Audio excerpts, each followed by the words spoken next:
him, and he has um uh, and sometimes when you say the position man, but he has a man at the EPS who is infested with I don't know, but yeah. So on yesterday also we saw a group of Liberians uh march parts of Monrovia streets in solidarity of in solidarity for Ibrahima Traore. So yesterday in Ouagadougou there was a huge citizen action against Anta Traore in Burkina. So we saw a similar thing here.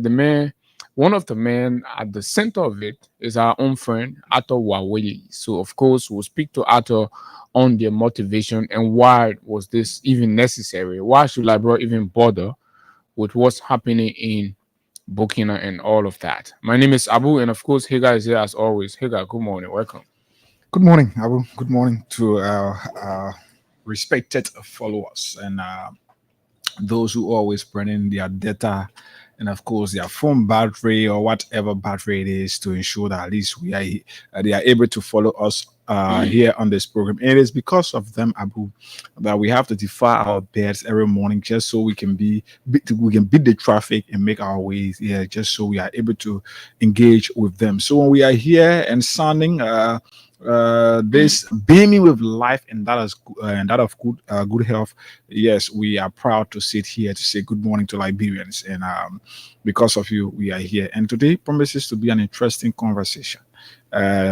Our man Vesely promised that after the Supreme Court's ruling, he would have come here to be able to speak to the media. And today we hope to open the lines as much as we can, as early as we are able to ensure that, yes, to To give the give more public, time. yeah, to give the public more time to interact with him here on the conversation we have. So yes, too many things. I came across that press release on yesterday again.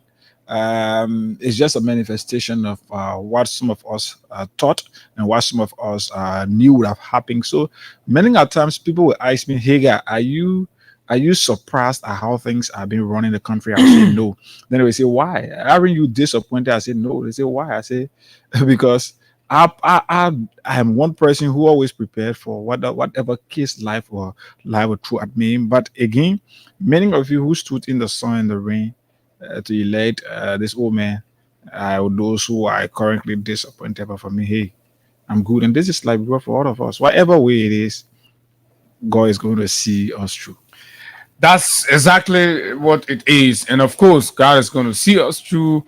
So, very shortly at 8 o'clock, we'll speak to the young folks. They consider themselves as Pan Africanists, or, those believing in the philosophy and ideology of Pan Africanism have seen it fit to go in solidarity with one young man who has seized power in Burkina, the West African state of Burkina. And of course, his critics has condemned the former manner in which he seized power.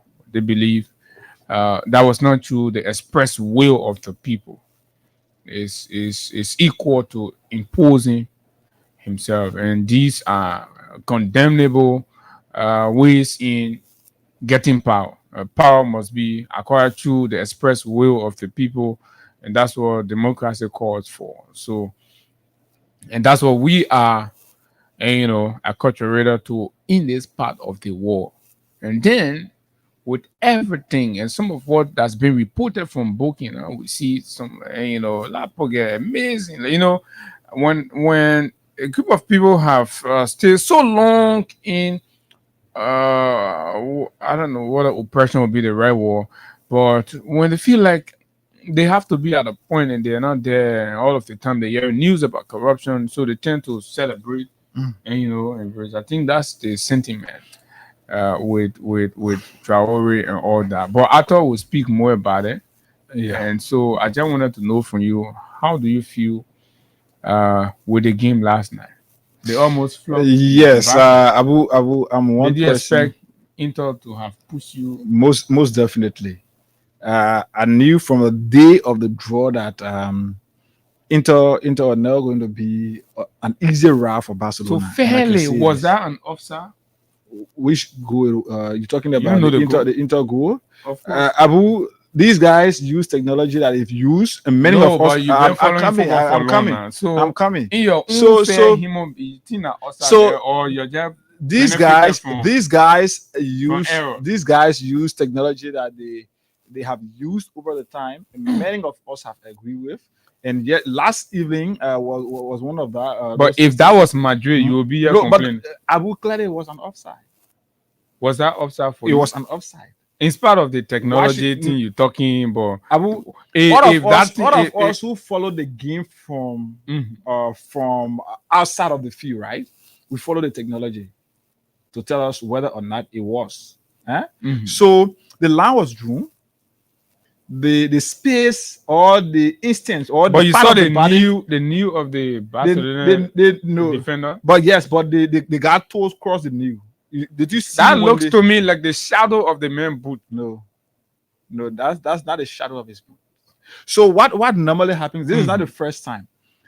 Every time there are Because you know the instances game of- is playing in there, and then they light. no, it's not a shadow. Abu. It's not a shadow. So if you notice, there was a dark cycle place on the boot of the Inter player. That's very.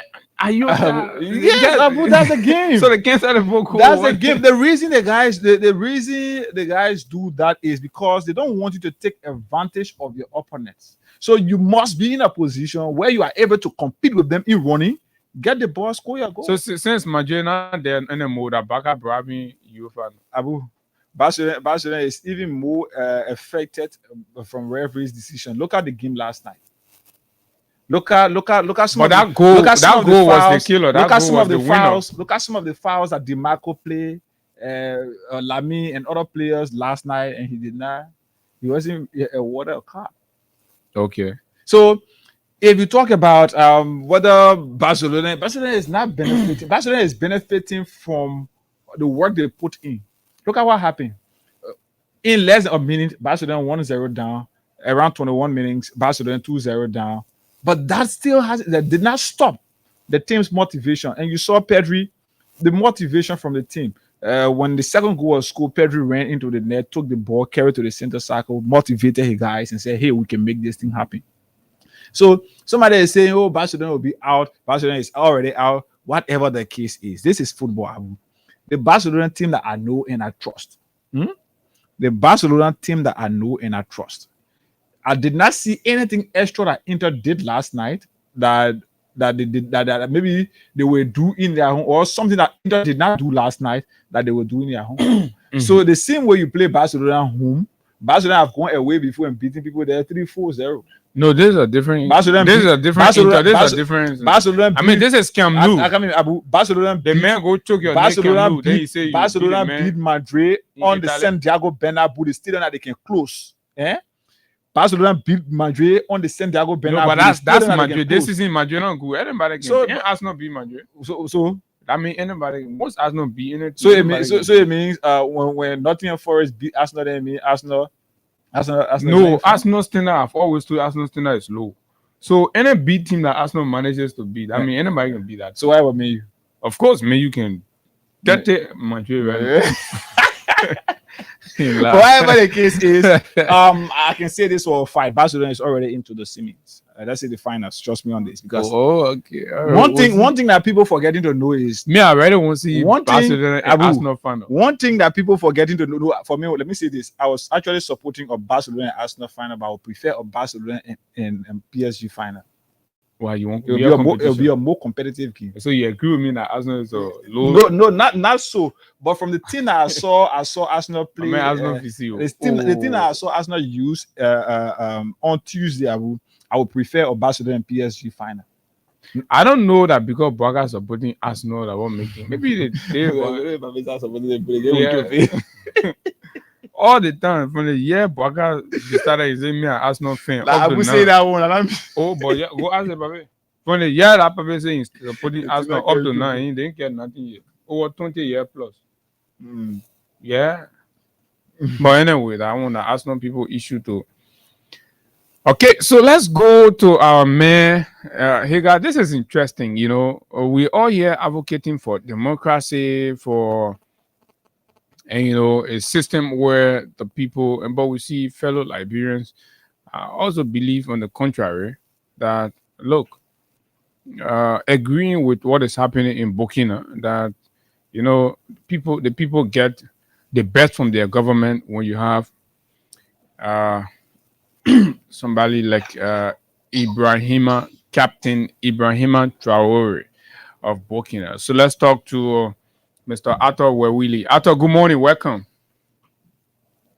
Yeah, good morning, Abu. Thanks to the listener. Yesterday, you were part of some Liberian citizens that marched in solidarity with the Burkinabe junta leader. Is that correct? Yes, I was part of that march as head of the PLO Lumumba Foundation. Mhm. We were able to join the Solidarity Alliance against neocolonialism, and those young brothers were supported by us because we had a strong belief that if we don't support them, they will not be motivated. They are the younger generation, and we who are somehow of the older generation, we must be able to support them for that worthy cause. You call it a worthy cause. Yes, What makes it because worthy? even if you look at our country, sometimes we try to blame our leaders for what is happening in our country, but if you really look at it, the number one reason why our country is not going forward Mhm. is our leaders. Our leaders have this belief that they are always afraid to unite. As opposition and people in power, they are afraid to unite because the unity will lead to a group of people from one country or other being angry with them. And because they are fear to unite, they cannot come up with major national decisions and take on some of these things. And so if people in Burkina Faso Mhm. can join Captain Traore and say, look, we will unite with you. Whatsoever odds it may be, we will face that together. But we are ready to develop our country. I think Burkina Faso has taken a bold step to move forward in history. And the message was very clear to the United States and France. That gone are those days where the young people or the older people would sit and watch you kill Thomas Sankara of Burkina Faso. Burkina Faso. You also killed Patrick Emery Lumumba of the Democratic Republic of Congo, and nothing happened. So We were saw you all were these you kinds were of you marching assassinations were going you on. were you marching in protest of the death of these people, or you were marching to give approval, tacit approval for military junta and of course the unconstitutional and undemocratic seize of power by a man who imposed himself on the people of Burkina? I just want to ask you one question, Abu. What is the difference between people going to the pool and fully electing a president and a country called that president to their national security headquarters and tell him that, look, this election, you are not going to win it, and take it and give it to another president?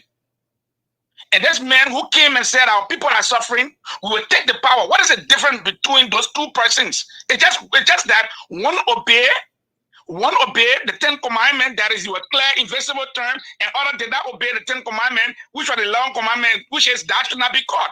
Those people who are doing it, inheriting and taking power and giving it to individuals, but another person comes out and says, look, our people are suffering. We cannot allow these politicians use the power of democracy. After these are for the most part perceptions that are for mostly unverified. When people say, oh yeah, this other superpower called this president and said this to this president. We've not seen records to prove that. But what we know is that the man that you're marching in solidarity for grab power through unorthodox means, and that is the cost of the conversation. And Liberians are concerned, why are you supporting that way of taking power when you are a democratic republic? Abu, let me tell you something. What we call democracy is completely hypocrisy. It's democracy. Let me say to you, all those people you see, they do not believe the 10 commandments. They believe the 11th commandment, and that 11th commandment is thou shalt not be caught. France and the United States of America will do everything hearing. They will do everything through their spy agency that you and I will never be informed about what they're doing in their country. So if they do that in hearing, they do everything and use their technology and make sure that nobody will catch them. But we as Pan-Africanists, we who believe in the spirit of our forefathers, the labor of the heroes past, we can be able to look at them in this country and other countries and say, we know their movement, we know their footprints. Abu, if you don't want to believe it and you call it perceptions, they can take power from anybody. And that's the reason why you see other people in some countries are boasting that we can take election and we can steal election because they believe that Pan-Africanism does not espouse entirely, right, that one should grab power by orthodox means and preside over the people what you call against grab power. I mean, what Ibrahima What do you Traore, call grab power? what Ibrahima Traore did. The people in Burkina Faso, the people in Burkina Faso in large number must be saying, no, we don't want you. Let me tell you, this is time for Africa to define their own form of democracy. But they have. I come in, my friend. Do you know your action on yesterday was an approval for unlawful attacks and killings that's going on in Burkina?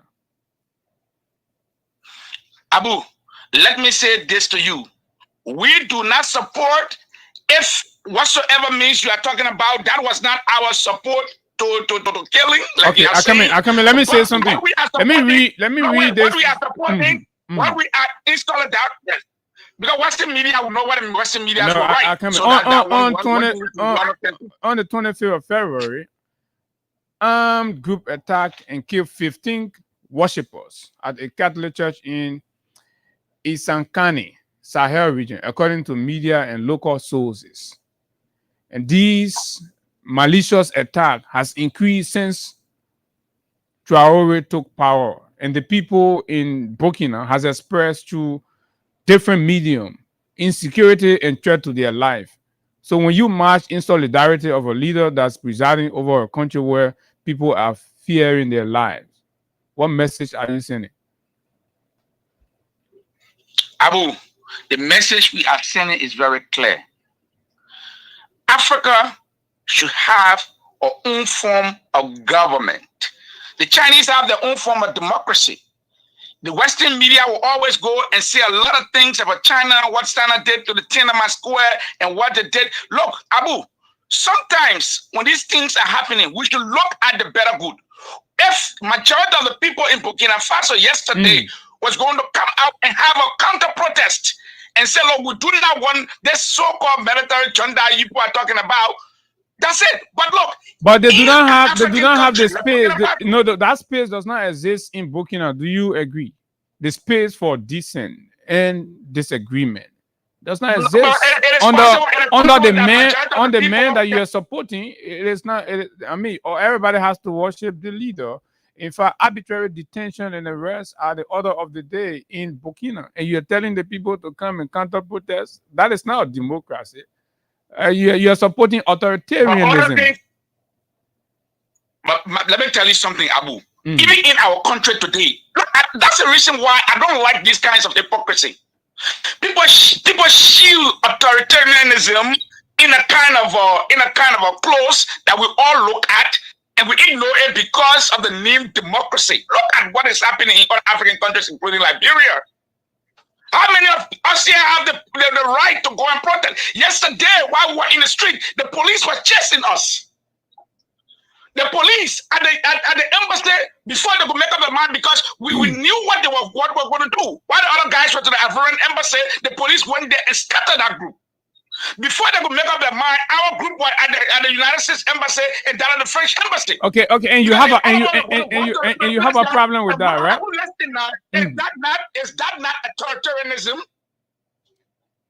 But you have a man who people are sending missionaries. People are doing everything to do. They have attempted more than 19 times of his life. You believe that man should not protect himself? When a man sees people who are there to kill him, he must be able to clap for them. What do you Let me call tell you, what do you call stop it. protect what do you call protecting, say, climbing down on critic and political opponents, Okay, and of what course happened yesterday when I force let me die? I come in now. Let me learn. You supporting somebody now. You gotta be prepared to defend the thing you support, right? Okay. What do you call what you might call it? But the point I'm trying to make is that a man who is accused of infringing on the basic rights of his people, and of course climbing on political opposition and incarcerating them without due process, you stand in solidarity with that person. But then you're complaining in Liberia on the moderate response of the national police to disperse what they believe was turning noisy.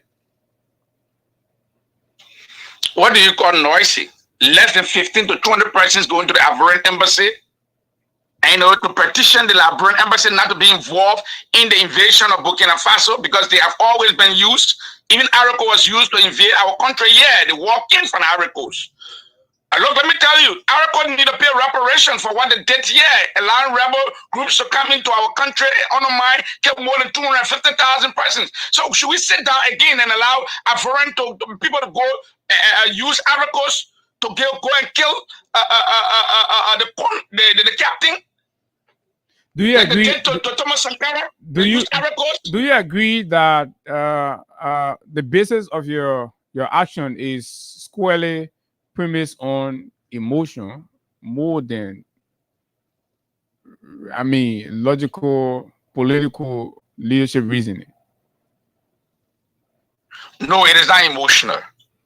It is when there are leaders on the continent who will use their natural resources and start to develop their country.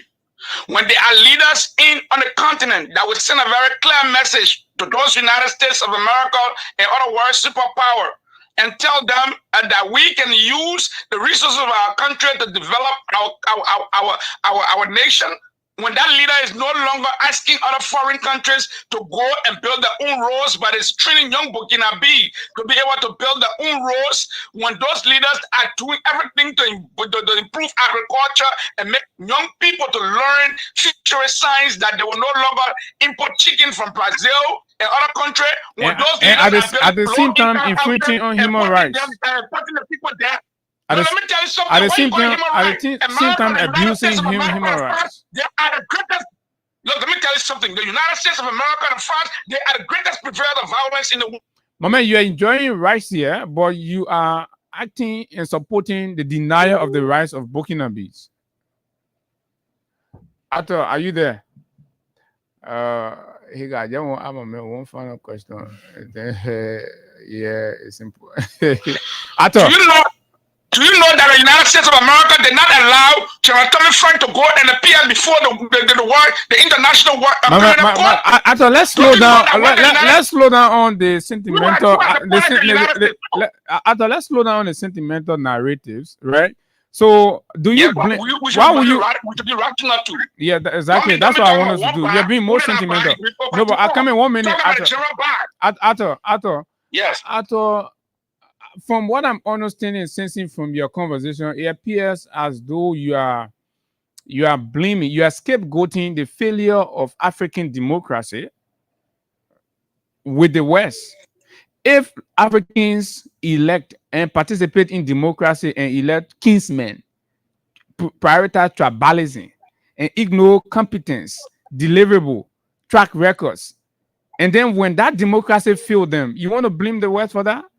How are you voting in Liberia, for example? You're voting that Guillaume man, that Lofa man. You know the outcome of that? You put the wrong people in the right positions on the basis of tribe and religion, and then you sit by and say, oh, the West. It is your democracy. The way you're nurturing your democracy is terrible. Abu, I told you that we just forced to accept democracy, but democracy is not a way forward for Africa. Because even in the so what is the way forward? What is the way forward? Dictatorship, authoritarianism? No, wait, it's not hypocrisy, it's not authoritarianism. They have electoral colleges. And those electoral colleges, I mean, the electoral college they have in the United States of America, even if the popular vote go and the popular votes, they still go into the corners because they look at various sectors. And, you know, the electoral college is based in such a way, it's in layers. Based on the people who vote for you at certain level in certain states, you get a certain number of electoral college vote, and you go and you get overturned. All right, Ato, thank you. Vote. Thank you very much. No, I intend to take you for 15 minutes. We'll find time, and then you'll come. We'll talk about this more. No problem. Thank you, Abu. Thank you, and thanks to Ato Wawili. And hey, guy, you hear him? Listen to your guy. Yeah, but it's good. Anyway, at least. But Abu, on a quite serious note, one person who believe. I know you admire the guy in Burkina Faso so kindly, and I must say that I'm one person who loves his style of leadership. And the fact is, if you notice, all of what is being said in corridors around here about U.S. and France involvement or whatever they call it in Burkina Faso, Abu, I just think it just proved to us Africans that those white or whatever the Western guys, they're not just interested in seeing Africa develop. They're not interested in seeing Africa take ownership of its own continent. So whenever you are a leader who will try to invent a leadership style that will include the people and make your country independent, Abu Mayu now, this guy has taken over the entire Africa now. People are comparing their leaders with him and all of that. So now, are you concerned about how he grabbed power?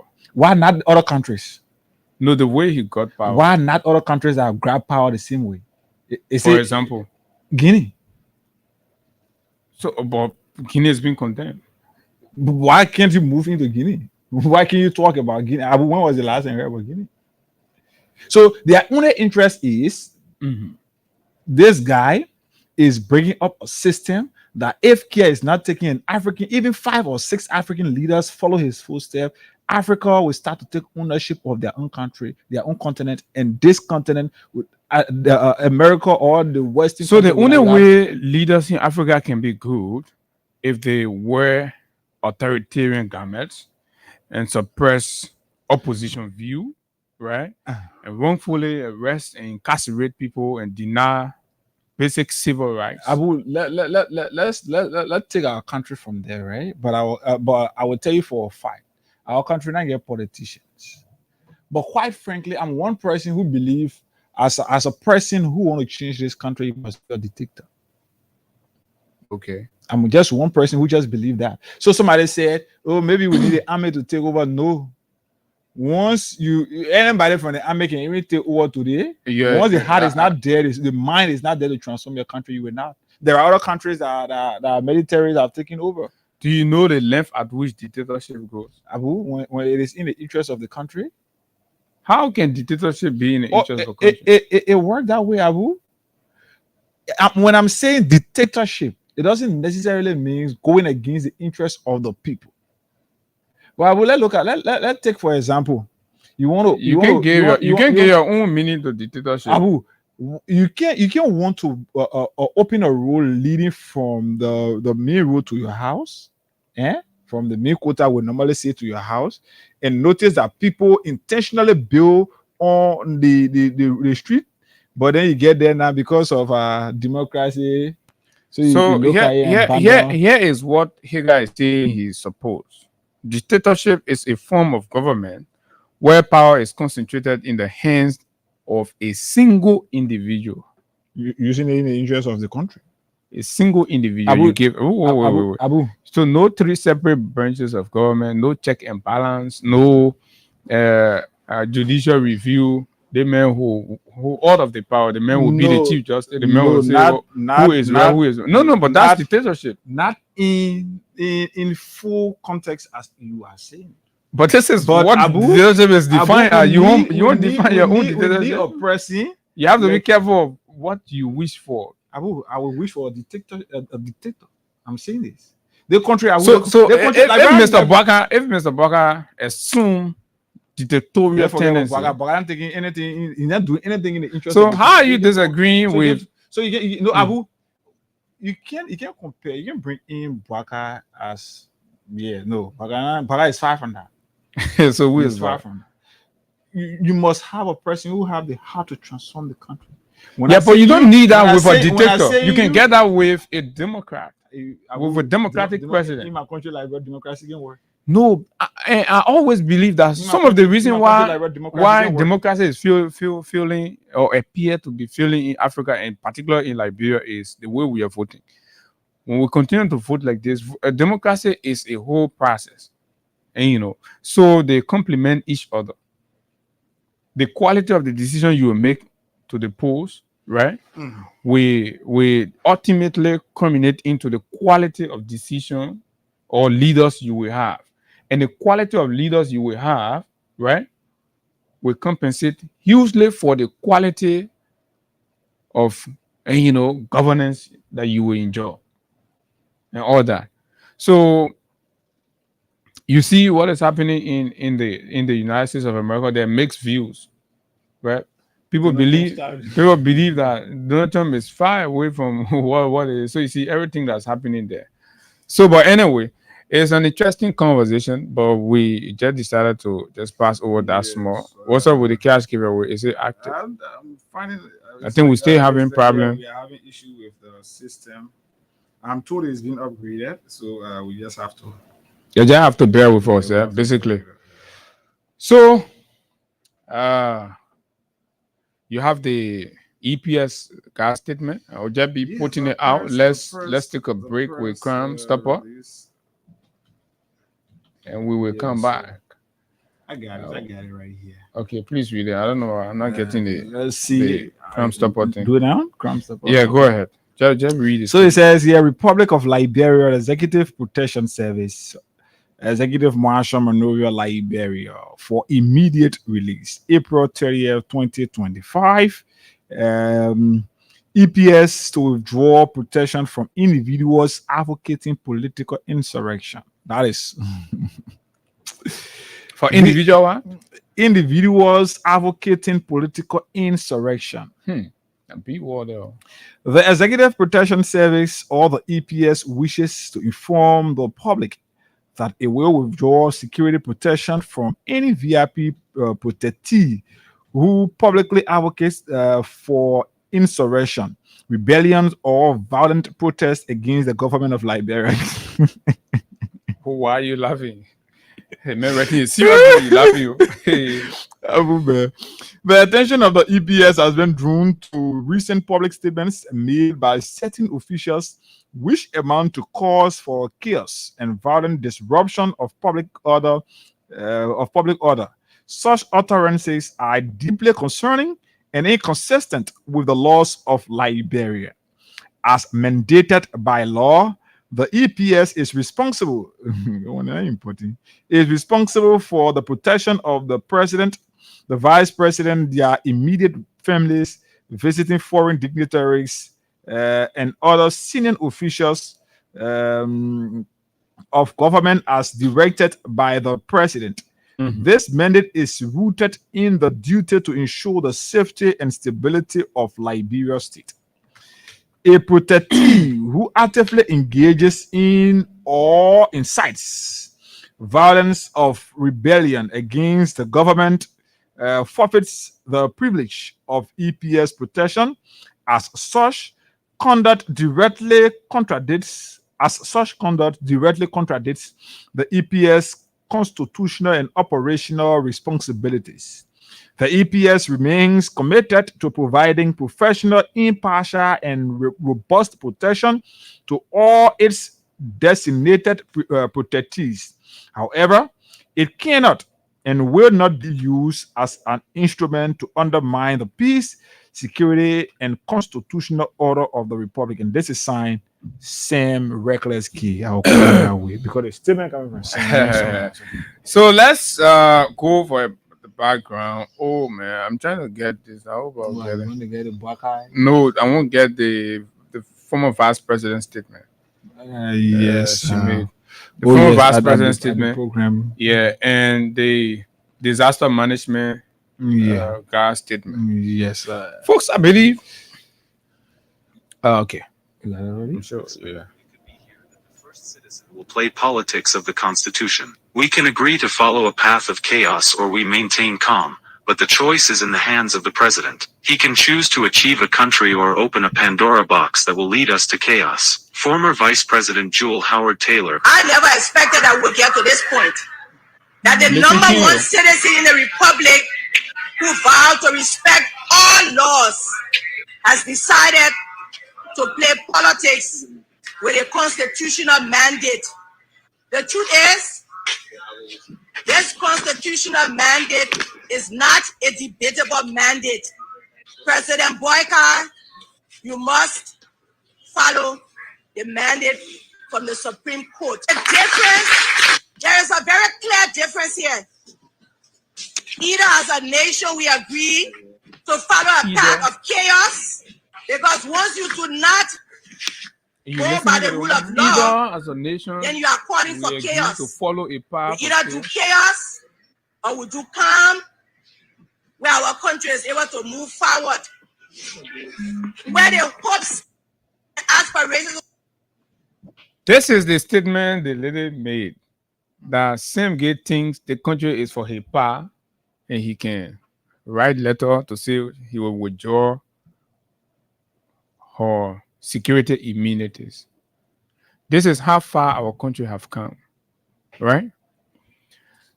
Is this statement equal to advocating for political insurrection? The woman is putting the president's action into context and say the height of what the president has done has brought us to a point where, as a country, we have to decide either ways. Either we pursue a path to chaos or stability, peace, and respect for the rule of law. This irresponsible, good-for-nothing government, who is very, very, dimwit, goes to MICAT and hired mentally deranged, functionally illiterate bigots, deploy them as government mouthpiece, and put a spin on the latest conversation and say she's fermenting chaos, beating war drum, which is quite different from the original. But you have all of the fast checkers in the country, and they do not see these kinds of things as issues to fast check and set the record straight, because the goal of fast checker is to set the record straight on issue. But it is utterly disgusting when we see our dear good friends who have elected to serve as checkpoint on disinformations in the country, who cherry pick on what to set record straight on. The vice president says one thing and you hear another thing, and it is a critical conversation. As a fast checker, you go for the original version, right, versus the narrative that's being put out there, and then you communicate that to your followers. We listen to you on OK and other partner radio stations. You've not fast checked the information ministry. You've not fast checked the government. This is where it is coming to. Because of your deliberate act of neglecting this responsibility, a man seated there has used the narrative from the government Ministry of Information as a premise to take an unconstitutional action or decision endangering the safety, life, and protection of former leaders in Liberia. And this is exactly what she said. It's either we are choosing a path of a wholesome functioning society, or we are acting to invite a chaotic environment. That was a choice. Now, fast forward, talking about fermenting and chaos and all that. They got you get that and so dollar stuff. The Unity Party, the government of Liberia, called for a meeting of our alliance member, mushroom political party, infinitesimal to the democratic whims of the Liberian electors. However, for a kind of political showmanship, the government collect all of them, give them 5,000, say your son. And they said, and Ansu Dole, a man who comment, I believe, is unfounded, is irrational, irresponsible, and have got no space in any civilized society. However, the regime embraced, applaud, and of course celebrate such a comment that has the most dangerous impact on our democracy and peace. Ansu is a friend, he's a big brother. And if anybody know me, I respect relationships. But anything that comes in between with the general safety of all of us, no, you use politics, there are many ways to appease your political masters than to threaten everybody or misrepresent a group of people and subject them to unnecessary attacks. Right in your face, one of your officials of government just beat about being the master of chaos. The EPS director of the government of Liberia now writing action against the man. They all clap. Go watch the video. They all clap for the man. They say, yeah, that's what we want here. The government that's, writing to Wijobo, but the government is clapping, yeah, we get master of chaos then on our side. We get General this one, that one, we get all of them on our side. Nonsense. And this is what our country has turned into. Some of you don't get it. Beyond that, the mainstream gate serves today made even more outrageous comments threatening the existence of our republic. Yet still, the very podium he mounted and made these uncouth comments about Liberia and our existence, there were EPS, state security people, providing him protection. After Mr. Bouakai has threatened to end Liberia, by whatever means best known to himself, he still has state security with him. They drove with him in his car and took him to his house and provided maximum state security, and all of the personnel were paid duly. But today, you have a man as the director of the Executive Protection Service. And I'm not going to talk much because obviously when I start giving befitting descriptions to all of these, my friend can say, and stuff. But this is me.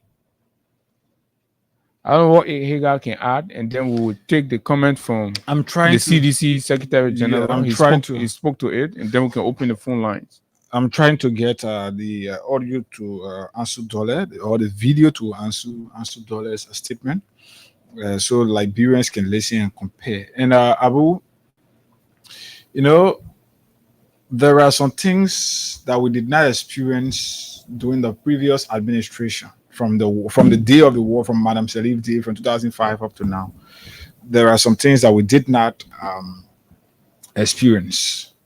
And one of those things is we did not see or hear the police being involved. Now the police, yes, the EPS being involved into political statements. Active politics. Active politics. When they were in opposition, they formed Red Berets. As we are experiencing. We saw the EPS form, and not the EPS, but the EFF form a military wing.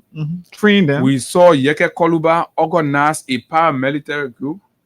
Nobody say we'll take the state team from you, we'll do the one. Bouakai will go there. But anyway. But Abu, the shocking thing here is These are people who claim they are educated. But when you are educated and you lack the spirit of comprehension, then that education is just of waste, because you must be able to comprehend. And some of them, I just believe that the way uncle went bypass our system, I just have many of them got degree in the country. So my man, man, So- you get plenty of God. You know, so I know that, yeah, that forget. So Abu, but this is serious. The police, you can see this. Abu, the guys came with anger, and the anger is being exhibited from every corner, every sector of the country's society. Abu, the EPS don't even know that it is a security institution and it should not speak into political issues. When did you realize that you supposed or you can withdraw state security or EPS personnel from or former officials of government? When did you realize so? You see, I read this communication and I laugh. That's why you were asking why I was laughing. Abu, if you listen to this, they say, come here, I want to get a specific part of this. Okay. The Executive Protective Service or Protection Service wishes to inform the public that it will withdraw a security protection from any VIP protectee who publicly advocate for insurrection, rebellion, or violent protest. Did the opposition conclude that they were going to have a violent protest? But even if they do, And even if they decide to have a protest, who will make that protest violent? If not Gregory Cuomo and his likes, who would take police officers there to start shooting people and wanting to kill them?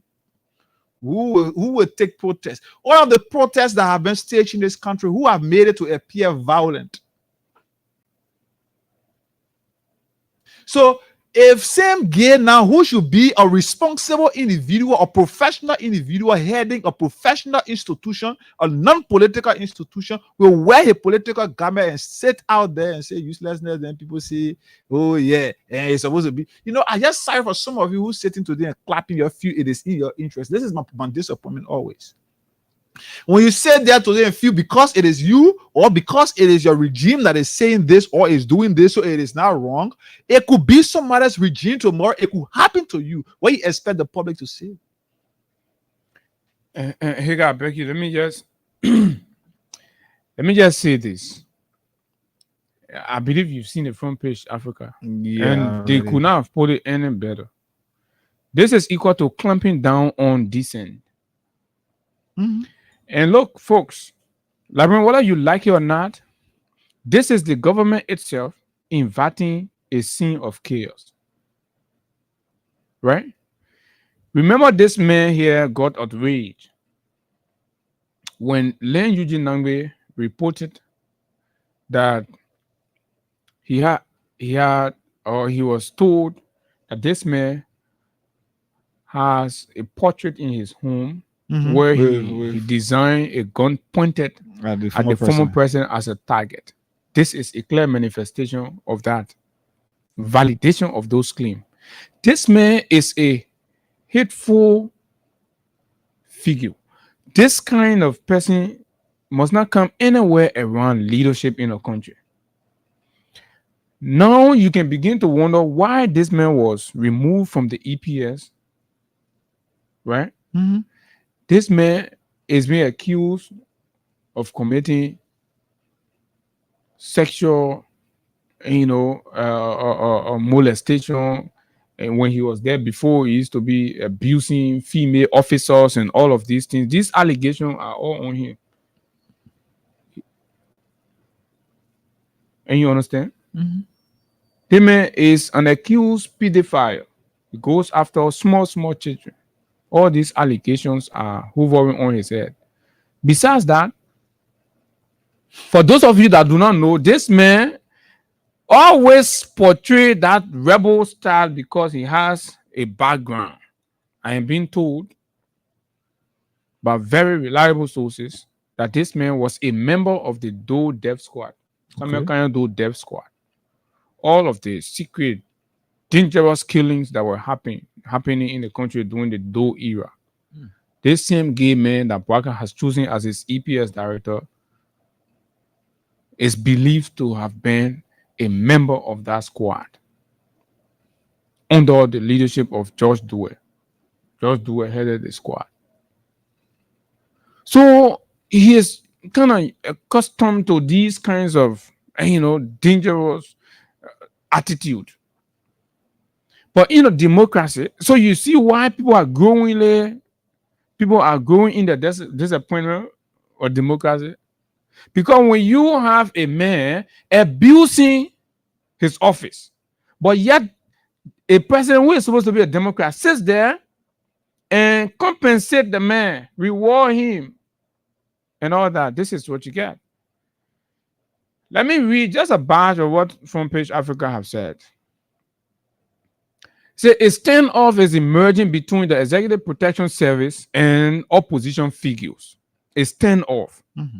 Spotlighting deepening tensions within the country's political and security landscape. So, folks, who is inviting chaos? Librarians, you have the term, right? You see the statement the man issued, and I gave you the background. And this is what pundits, analysts, people who have been here have seen. Hear what they're saying. The controversy follows a warning from the EPS Wednesday that it will withdraw protection from any VIP who incites rebellion or violence. If you take people's political comments and use that to disenfranchise them, then you're giving room for the very chaos that you're talking about. But you know what? I believe people like Sam Gay has target. They won't kill certain people. So they want to create the avenue and the possibility where they can go after them and take their lives. And this is dangerous. The president must take this very seriously, and he must consider that as president of the republic, he took oath to defend and protect each and every Liberian, irrespective of the disagreement and the position they hold against him.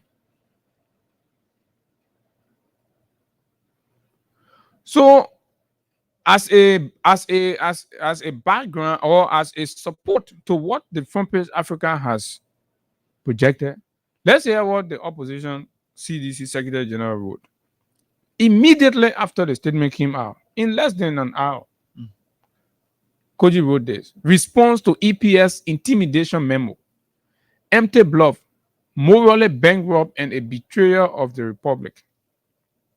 We, the revolutionary forces and conscious community of opposition, vehemently reject and condemn the shameful, hollow, and politically motivated statement issued by the Executive Protection Service under the direction of Sam Gay, a classical joker, a morally bankrupt puppet, a frail, spineless bureaucrat willing to gamble national integrity at the altar of tyrannical loyalty. The press release dated April 30, 2025 is not only a disgrace to our constitutional order, but an outright bluff devoid of legal substance and rooted in cowardice. Let it be known, the opposition community stands in full-fledged readiness to provide security for its leadership. So you see what is happening? So you see the chaos the woman was warning against? So if you take security from the people, they both say, okay, we'll form our own security now. So what are you? You are giving room to the establishment of malicious forces. Who do you blame for that? When you have privatized and personalized national security, right? The police now, instead of providing security for the citizens, no. The police have been assigned to government officials. The police are functioning as private security with arm to ministers, directors, commissioners, and all that around the country, where the citizens are left vulnerable on a daily basis. Our communities are left vulnerable, no security, when the police should be mining over our communities. So when the state take a stand to care only for itself and protect the elite, the vulnerable masses, right, consider alternative means of protection. So when that happens, then it is the very chaos that you think you are protecting is the chaos that you are inviting. Let it be known the opposition community stands in full-fledged readiness to provide security for its leadership, supporters, and the general public. We shall not tremble under the threats from a decaying system that has weaponized state security to serve thieves and political parasites.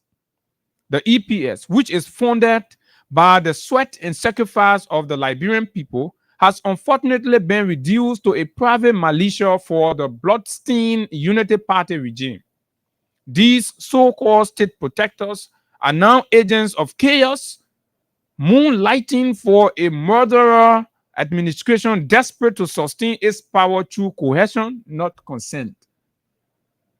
And this is terrible. As the regime frantically attempts to use blood money to dismantle the very fabric of our cherished democracy, we, the opposition beacon of the people's hope, rise to the defense of our noble country. We will confront and expose every form of tyranny. We caution all state securities to immediately desist from serving as pawns in the hands of political criminals and to abandon these laughable shows of force and intimidation. The EPA must remember, the mandate is to protect the republic, not the ruling clique. The Liberian people have resisted tyranny before. We will do it against Congo, louder and more determined than ever before. This land is ours, and no recycled dictatorship will outlast the people's resolve. History is on our side. Viva resistance, viva democracy, viva Liberia. So you're putting the opposition into a kind of defense mode. And the president has such a reckless man. Abu is bad. A punk. Is bad that the security sector of the country isn't doing well for the peace and stability of our country. I want you to emphasize that Sam Gay is a punk. He has mental derangement. Like I said, it is terrible that the security sector is being like this, right? Abu, if you notice, what led us to all of these conversations today, where opposition leaders will be talking about staging a protest or whatever, it is because of what the opinion that the way the justice minister misinterpreted the opinion of the Supreme Court, and because of that, we are to where we are today. And then another security actor is telling us what we are reading here, Abu. So the security sector that should be more. Wait, Ansu Dollar calling me. Let me call him, but maybe you won't talk on the radio. So you'll be talking. The security sector that should be more informed is behaving in this form a minor. It is terrible when people who threaten the peace of our country, nothing is said to these people. But today the government we have Mr. Ansu Dole. I believe he wants. He speak on the radio. Oh, okay. I want to on the radio. But I want the radio. You calling me? I'll put you on the radio. Go ahead. So it is terrible, and leaders, partners now should start to get involved. The government is breeding more tension in the country than it is entertaining peace. It is terrible. I listened to Sam Jackson the last time on how you call it 50-50, and just what Sam said, Abu, this president since his election, all of those people who were his contenders before, he had not gone back to ensure that he reconciled with them. But when George Weah won election in this country, Bouaka was one of the first persons that we have visited. But today, this old man who is so hateful and leading to his grave with hate, still don't think that there is a need to reconcile this country. So every time he goes to engage the public, he goes to engage public platform, you listen to him and realize that everything that he's saying is about hate. You listen to his speech, we will not allow and the wedding to happen. We will not allow all of this. So everything that the president say is about hate. So the president is breeding, the government is breeding more tension in the country. The government is breeding more tension in the country than what is happening. Then they are supposed to entertain peace. Today, the opposition members have been sitting in all of that. So today, the president is sitting and he's saying nothing about it. The justice minister brought this upon us, and people are talking today about protests. Today, May 13, Abu, I'm told, May 13, the legislature is supposed to resume. And we expect to see drama. What has the president done? Then the president will sit there and tell us, say, hey, we'll continue to work with Quorum. We'll not sit for a certain group of people to undermine the peace of this country. What is that nonsense, Mr. President? Is that how a president who they claim that wisdom supposed to be speaking? He went to the Capitol building that during the fire incident. He went there. He bluntly accused certain group of people. And for every time he speaks like there are certain group of people who just against the country. When that happened, when that one started, Mr. President, and you got your ministers, you got you got high-ranking officials of your government making reckless and irresponsible statements against the state, and you are saying nothing about it. It's okay. Let's hear what the Liberian people have got to say about these, because at the end of the day, Sam Gay has all of his family, his children, out of the country and in the US, and so he can ferment chaos here and be on the next flight out of here, and his children will be safe. But this is what he's doing. This is how he's using power. It looks so funny, and then but this is where we are. 0776 104 104 086 500 104 plus 231 86 500 104 are the numbers to call, and you will be live. Liberians, speak your minds or forever. Let's talk to your David peace. Johnson first. David, morning. Yeah, good morning. The signal clear now. You complained yesterday. Yeah. Okay. I monitor you guys this morning from Abel. Okay. Yeah, so this is David King for the public anyway. I listened to the press release being read by you people. I think this country is in trouble. Because you and I can remember during a campaign when Mr. Bwaka went to Buchanan, said if the government at the time break the election, this country was going to end. They will not allow it. Nobody ever took EPS or police officer from behind. He remained with those people until he became elected as president. But why is it that this old man continues to create chaos in the country and he don't want people to speak about it? The former vice president did not mention words about what is happening in the country. What you said and the letter written by Sam Gay is a clear signal that the government creating chaos and anarchy only because I don't know whatever reason that they are doing this, but I believe the government got nothing to show to the Liberian people as it relates to tangible. So they want to keep the country chaotic until 2029. All right, thank you. We cannot have this country going this way. Okay, Thank you David. very much. All right, David. Good morning on the female line. Good morning. Yeah, I'm Thomas Delaney from the township of Virginia, to be precise, Panja community. Go ahead. Yeah, you guys put it better. But the problem I have as a person, the opposition community, they are wasting time. They do commit feet to the fire. Let me tell you something. One of the lawless government ever had this government. The president is lawless, all officials are lawless. And the international community waiting.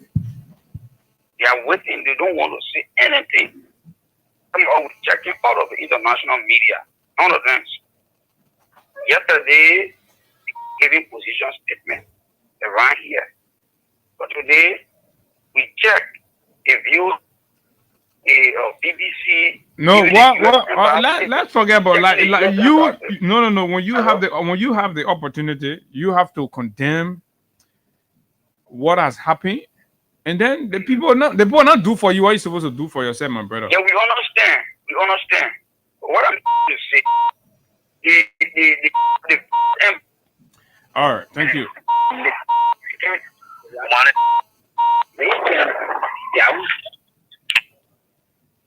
Okay, I don't know what is. Hello, good morning. Morning. Good morning. Go ahead. Good morning, Abu, and good morning, Yiga. Yeah, thank you for the platform. My name is Rodelius. Yes, you were here. I joined from my Congo resident on the platform. Thank you. Abu, Go ahead. there were men, and there will be men. And after that, there will still remain men. The statement I think it was reckless, was irresponsible, is condemnable, and we will condemn to the highest extent. Yesterday, when Mo Adide was saying they would have two bomb petrol bomb injustices, no one took them to court. They were never arrested. But you remember when Manipaka Dumoy of the COP threatening AK-47? Oh yes, when even Dara Delo at the time said he was going to follow men to stop The president convoy. Nobody said, yeah. Baka said you would have ended this country if anybody tried to steal the election. You would have ended the country. No one will happen. He still had the EPS moving along with him. And so, for someone to make such a Thank you. Yeah,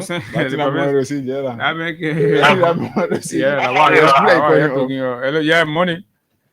Yeah. I'm coming back here. I'm still calling from Facebook. So clinic.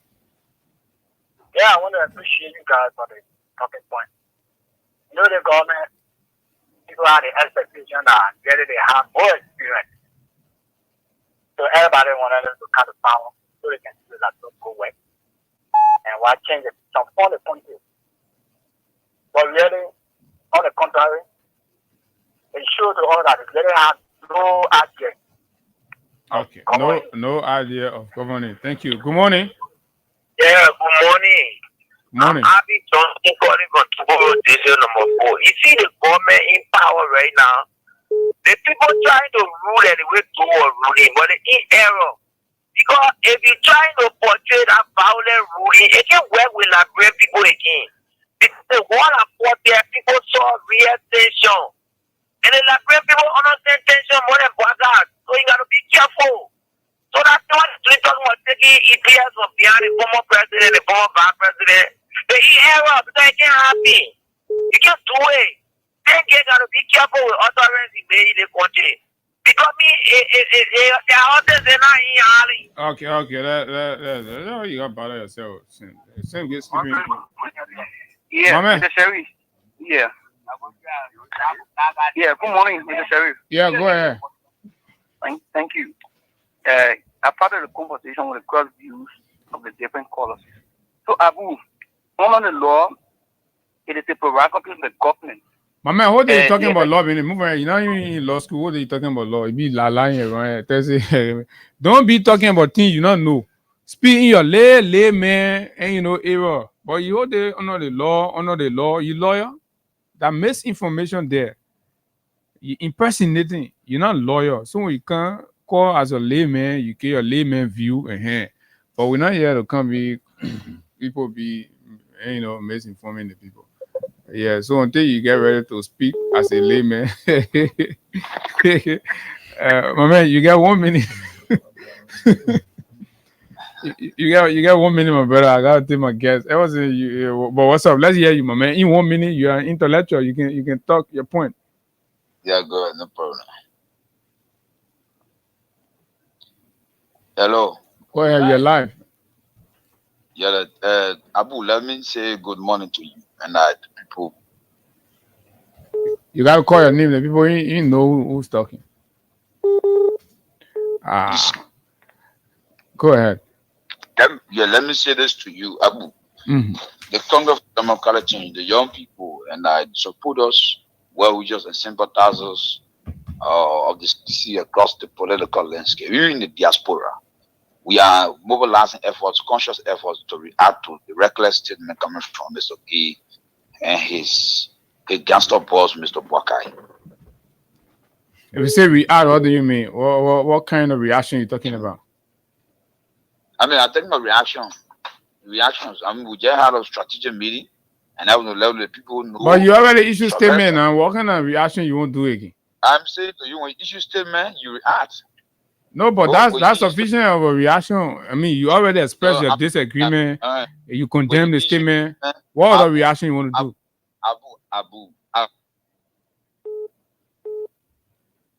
Janji, you have to allow. When somebody accuses, when a ruling party, when a government and a state says to its international partners and its partisans and supporters that a particular group of protectees around former VIPs are planning activities to carry on insurrection. Now, when you analyze, but was that what the statement said? Come again? Was that what the statement read? Just read the passage. It is there. No. That wasn't what the statement said. They make statements of insurrection. Read the passage. Yeah, they made statement of insurrection, but they did not say protectees are planning insurrection. No. I said the government had accused that these protectees are making statement of insurrection. No. That's not correct. They threatened to withdraw protectee from people who are believed to be threatening insurrection. Yes. So if you're a VIP and the government say you're threatening insurrection, they will withdraw the EPS officers. That's what the statement says. So you cannot divulge VIP threatening insurrection vis-a-vis protectees threatening insurrection. No, I want to speak to what they said. And it's important. What they said, it has no iota of substance and no substance of facts. Okay, thank you. There are no evidence. There's no evidence that people, former VIPs, are threatening insurrection. Now, it is a big crime. It's dangerous. It is flammable. It is disastrous, and it is something that we cannot take lightly. So you will go to court. Who going to court? You're supposed to go to court. That's what the law requires. The court. If you feel injured, you go to court. The court had men parts of that. That was the same thing the guys did. They killed 13 men. All right. I'm sorry, I have to hold you here because I have a guest, and we'll find time to talk about that. Okay. No problem, bro. Okay. We say you can understand. So, but folks, thanks a lot for being there. And so we will just transition because of time and have our brother so that we are not accused of eating his time. So, but yes, Mr. Vesely V. Sumo is right here in our studio again for the second time, as promised on the first time when he was here. After the ruling, he was going to be here to speak about the outcome. And so we have graciously granted him that opportunity to hear from the Honorable Richard Coon's office, his CAM. How are they faring? Probably what the ruling meant the moment it came out, taking power from them and recognizing the man they have always, for 6 months, conspired to overthrow. Good morning, Vesely. Welcome. Good morning, Abu. Good morning. I would like to hear myself, please. Good morning, and thanks for this opportunity. Most people do not know how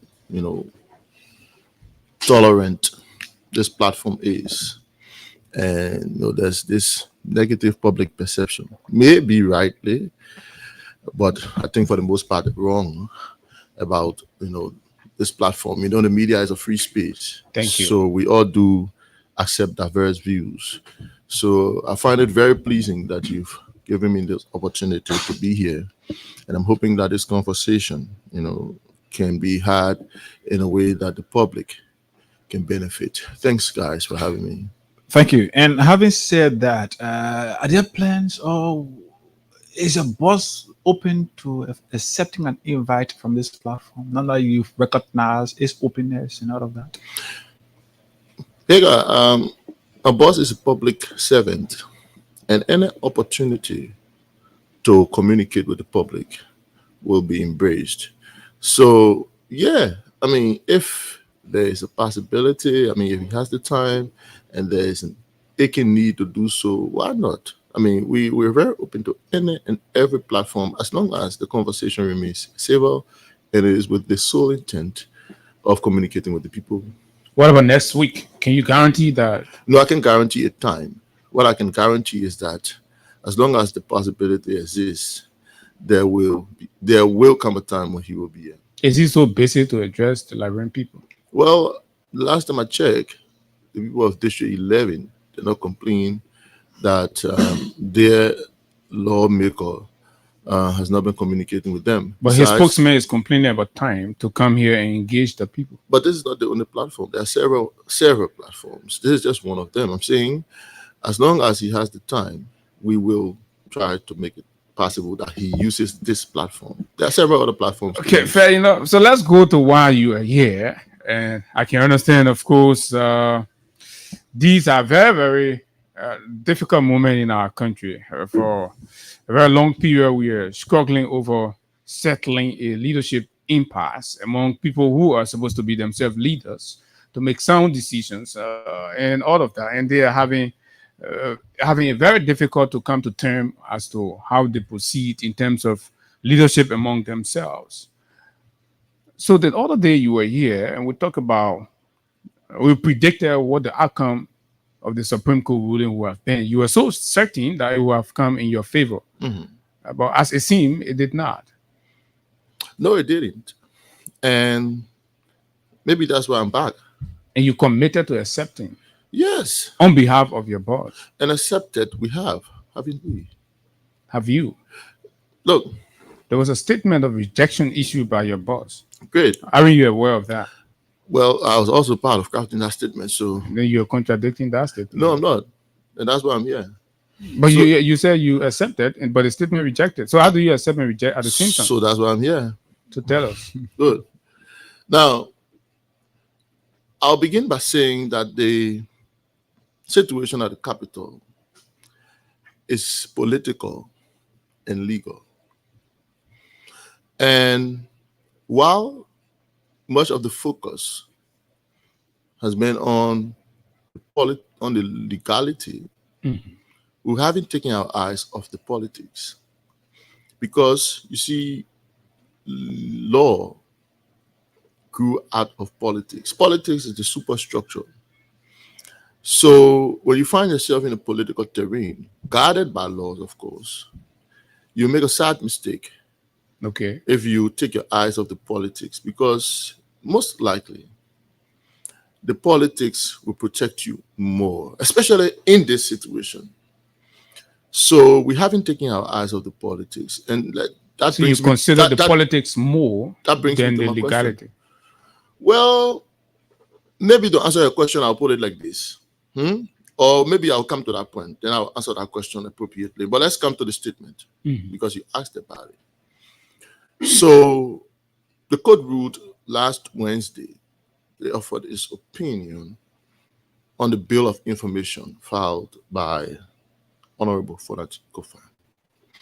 Now, we gave an initial response to the court's ruling. If you followed the statement as issued, the caption of that statement was an initial response. Somewhere in the caption said an initial response. I want you to take note of initial, because it meant that was our immediate reaction to the statement. I can say this to you and those listening, that reaction was more political than legal. Okay. So by that I mean, the court had ruled. And under our laws, there are provisions for remedial actions after the court's ruling. That provision has timeline attached to it. It says in 72 hours. Okay.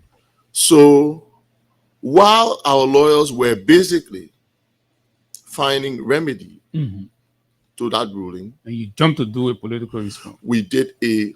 Well, you have the answer to the question you're asking me. Go ahead. We did a political response because we understand that this situation is political as much as it is legal. Look, let me answer that question you were asking me now. You see, the court's ruling, Article 66 of our Constitution, gives the court the authority to be the final arbiter of justice. Nobody is allowed to question that. It's not left to anybody's pleasure or will or desire. Our law says whatever the Supreme Court says is final. And no citizen, not even the president, has got the right to say they can overturn what the Supreme Court says. The only remedial action in line with law to have what the court says overturned is what we took advantage of, filing a motion for re-argument. But before that point, and I like your acknowledgement that the Supreme Court is the final arbiter, and no citizen can alter the outcome of the Supreme Court's judgment in cases or just whatever judicial matters. But in what you have termed as your boss's political response, he sounded very determined and strong. This is what he said in the opening. It says, the leadership of the House of Representatives, acting by and between me, the undersigned, Honorable Richard Nangbe Senior, Speaker of the House of Representatives, rejects in the strongest term the judgment of the Supreme Court that former Speaker Kofa continued to be Speaker of the House of Representatives legally. Was it in his purview to be rejecting the Supreme Court's decision when his spokesman believes strongly that the Supreme Court judgment is final? So you see,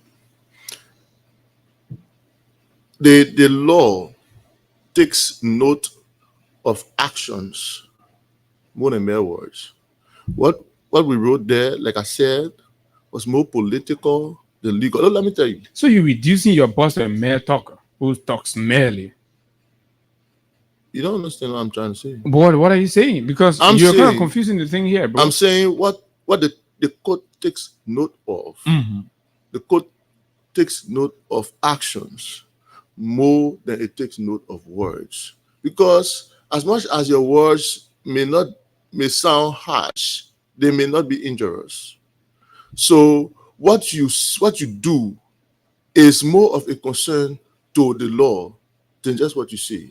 Are you concerned about the meaning and interpretation of that? So you see, I just said the author of this statement. I just said, but didn't I say to you from the onset of this conversation that statement was a clear political reaction, which was our initial response to what had come out of the court? Let me tell you why that statement was necessary. The moment the court ruled, firstly, there were people who had printed T-shirts. Probably they already knew the outcome of the court's ruling.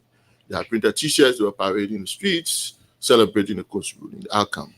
The next day, a group of lawmakers, some of them suspended, paraded the grounds of the Capitol, vandalizing properties, in the name of having their rights restored by that court's ruling.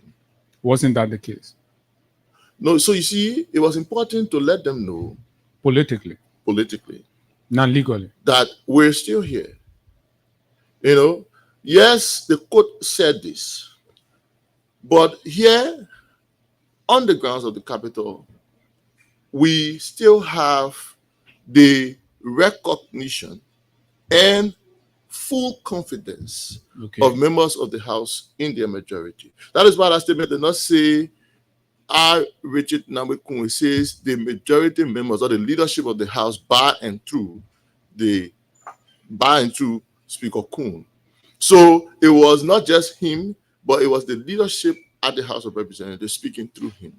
So that was a statement of maybe notification, not just to the court or to the public, but mainly to our colleagues. Mhm.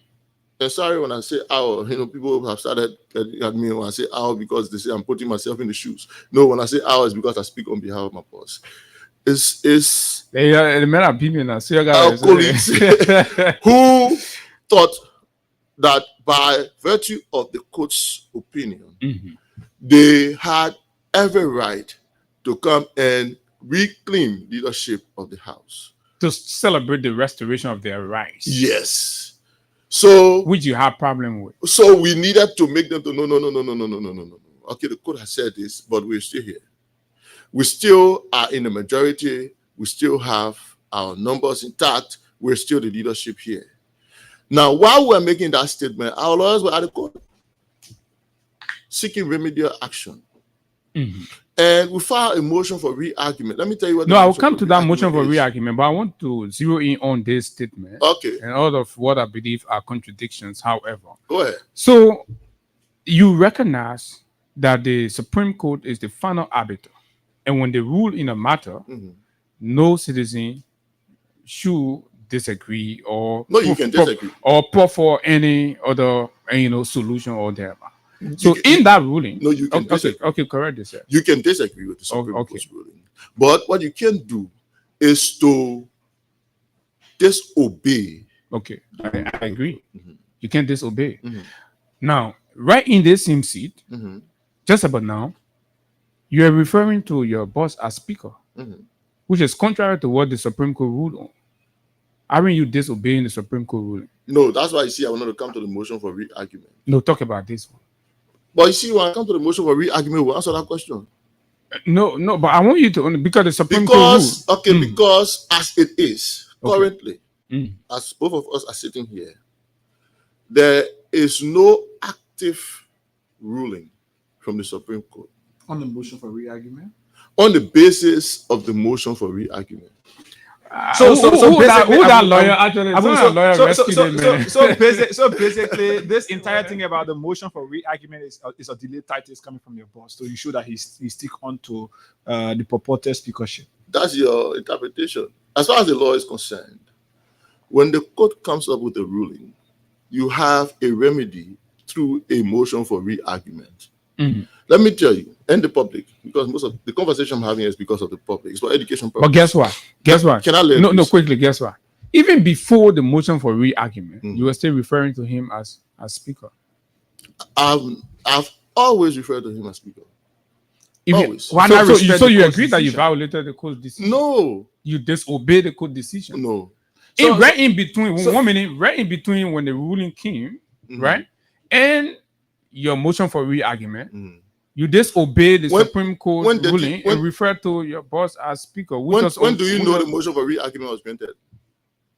When was it On submitted? yesterday. So you don't know, so you're guessing. When On was it yesterday. submitted? You don't know, you're guessing. No, I want to know when was it So submitted. I will should tell you have when it was asked granted. first. You should have asked first. I asked you a question that I needed answer for. You are bringing that out. I'm interested in the action that disobeyed the Supreme Court, which should not happen in our democracy. So you keep wanting to create an impression Mm. that the Supreme Court was disobeyed, and that situation did not exist. Not at any point in time. But Let's see- Vesely, just quickly, Vesely. Let's see a Do political you response. understand? Do you understand that the court's ruling already set a clear message that this person should be respected as the speaker, and until now, your motion for re-argument have not been entertained to overturn the previous ruling from the court. So do you understand that by still referring to him as speaker is a clear violation of disrespect to the court's ruling? Let me educate the public, because I don't want to say let me educate you. Let me educate the public. When the court rules and you file a motion for re-argument Firstly, for a motion for re-argument to be granted, Mhm. it requires the signature or the endorsement of one of the justices that sign in favor of the ruling. The reason why the people who wrote the law said that is because your motion for re-argument is seeking to overturn that ruling. So they say for the court to hear that motion for re-argument, one of the people who rule against you should see logic in what you presented before the court. So that is why they gave 72 hours. When you go to the court, you have to convince one of the justices, any one of them, to say, okay, this is our motion for re-argument. These are the counts we have. We believe, because the essence of the motion for re-argument is to bring to the court's attention maybe some procedural errors in their judgment or some evidence that they may have overlooked that could influence the outcome of the ruling if they admit these evidence and all of these things, right? So you have to convince one of the justices. We managed to do that. Justice Sienna Clinton Johnson, who signed in favor of the ruling, granted our motion for re-argument by affixing her signature. So fair enough. I have to conclude on this. Okay, please. go ahead. So she granted the motion for re-argument. The moment she affixed her signature to the motion for re-argument, it means that the ruling or the opinion of the court that was handed down became moot. Or let me put it in layman English, it became muted or on hold or pause or whatever it is. So you're struggling for layman argument. No, I'm trying to make it clear. I use the legal yeah, word, but a lot of people will not understand it. Mood, and all that. But anyway, In layman terms, the ruling that came down from the court last week Wednesday is not active. Nobody is supposed to enforce it. Yeah, nobody is supposed to enforce it. The executive is not supposed to enforce it at that point. Yeah, and nobody is supposed to respect it in your term. Okay, but let's go back. Before that happened, right? Because I like your admittance that the Supreme Court is the final arbiter, and when the Supreme Court decides, everybody in the country, and you say even the president, must respect that and acknowledge the Supreme Court, right? So I'm particular about between when the Supreme Court ruled, when that ruling was not muted yet. You're insisting on referring to Richard Kun as speaker was in flagrant violation and disobedience of the Supreme Court, which you have argued. But the statement that you have termed as political statement, in that statement, he is referred to as speaker. How do you reconcile that? So you see, I don't want us to go back and forth on this.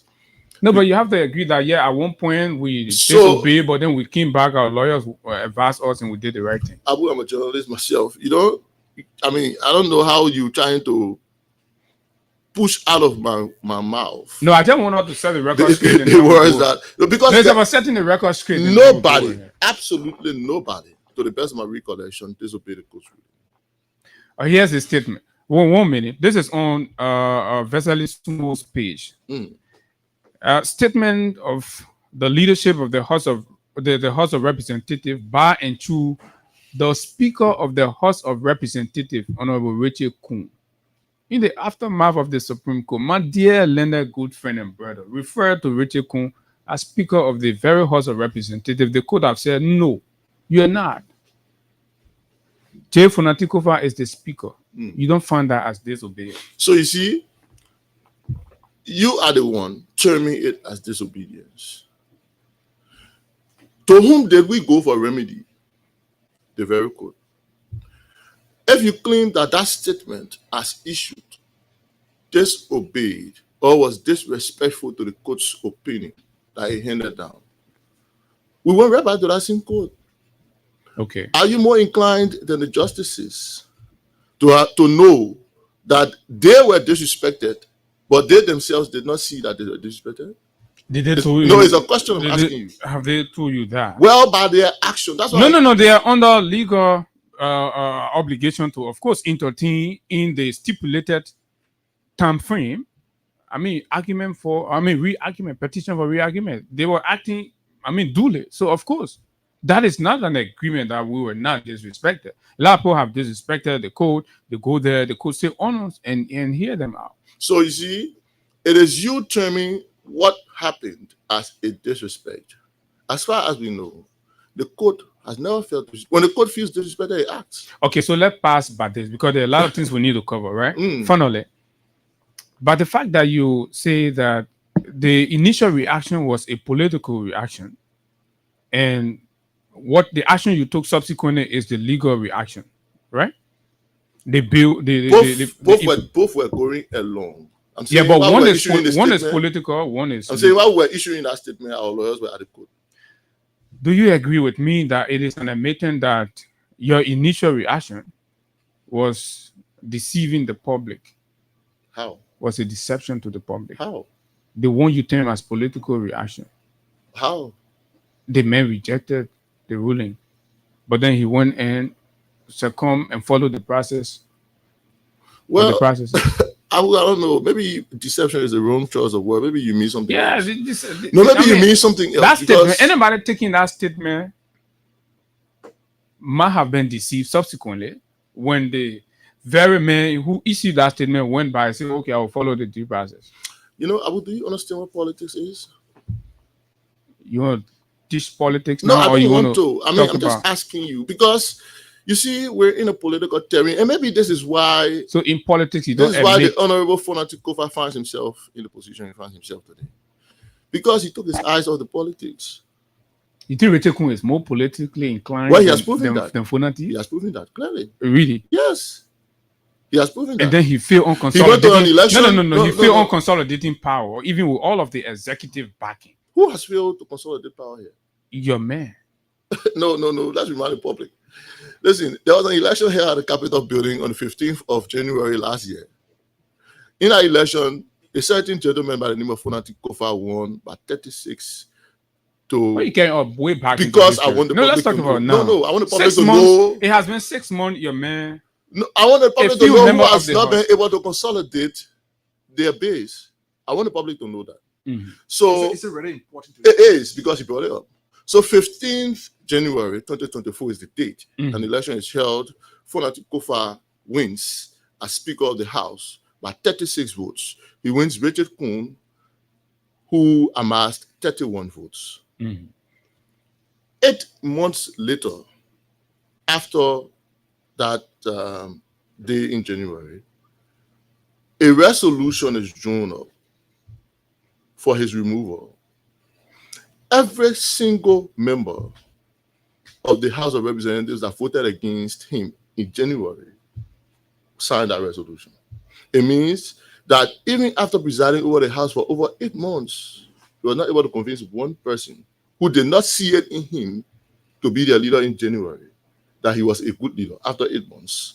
In addition to that, some of the very people who voted for him then signed a resolution to remove him. Great Who point. has not consolidated No, their base. great point. 6 months. Mhm. Okay, in No, October. I agree. I agree with in you now, right? October, Mhm. a resolution is drawn up, and we get into this impasse, right? Mhm. He comes and sits on one side and terms himself as minority, right? While the rest of the group is on the other No, side. your point you made is Also, you good. agree with me? It's fair. That So- it so- is Kofa who has not been able to. No, I don't agree with that part. What have you So agreed with now? let me What get the have other you side. agreed Let me with? agree with the other. Let me bring you the other side. So Can the six- public know for what six- did you agree with? for 6 months now, What did you agree what I with? agree with is your beautiful narration. Oh, You know, because it you have makes sense to beautifully me. narrated. I mean, so but what is it now? Mm, For 6 months, the man you believe is politically smart, mm. right, has drawn up a resolution to remove this man you think has not consolidated political power, Mm. but has failed to galvanize the required number to effectuate his action. Good. So 31 persons voted Richard Kuhn in January of 2024. As at October of last year, 50 persons signed that resolution. That's an additional 19. Talking about the people who have been physically present Mhm. in plenary, that number has fluctuated anywhere between 43 to 45 throughout. Mhm. Even by that, that's an additional 12 to 14.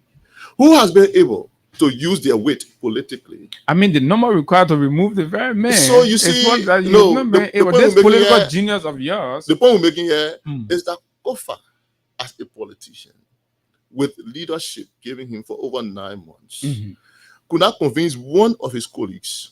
I don't want to talk about other colleagues. He comes on the same county with Nathaniel Bowie. And with Kun, Nathaniel Bowie is the only other representative from Grenville County. Kofa has not been able to convince Nathaniel Bowie. Kun with all of the executive support.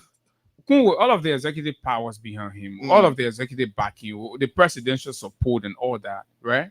Has also for 6 months failed to convince other people to complete the number required to effectuate his removal. Because the removal of Kofa was done since October.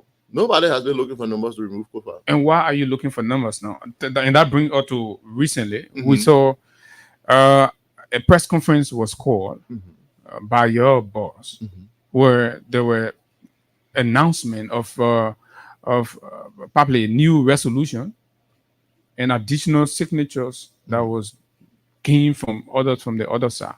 What does that say about the view you held then that this man was removed? Where are the numbers that removed him then? And why are you struggling to complete the 49? Because we're not looking for 49 now. What are you looking for? Good. Firstly, you don't know the content of the resolution that is being drawn up. It has all been public speculation.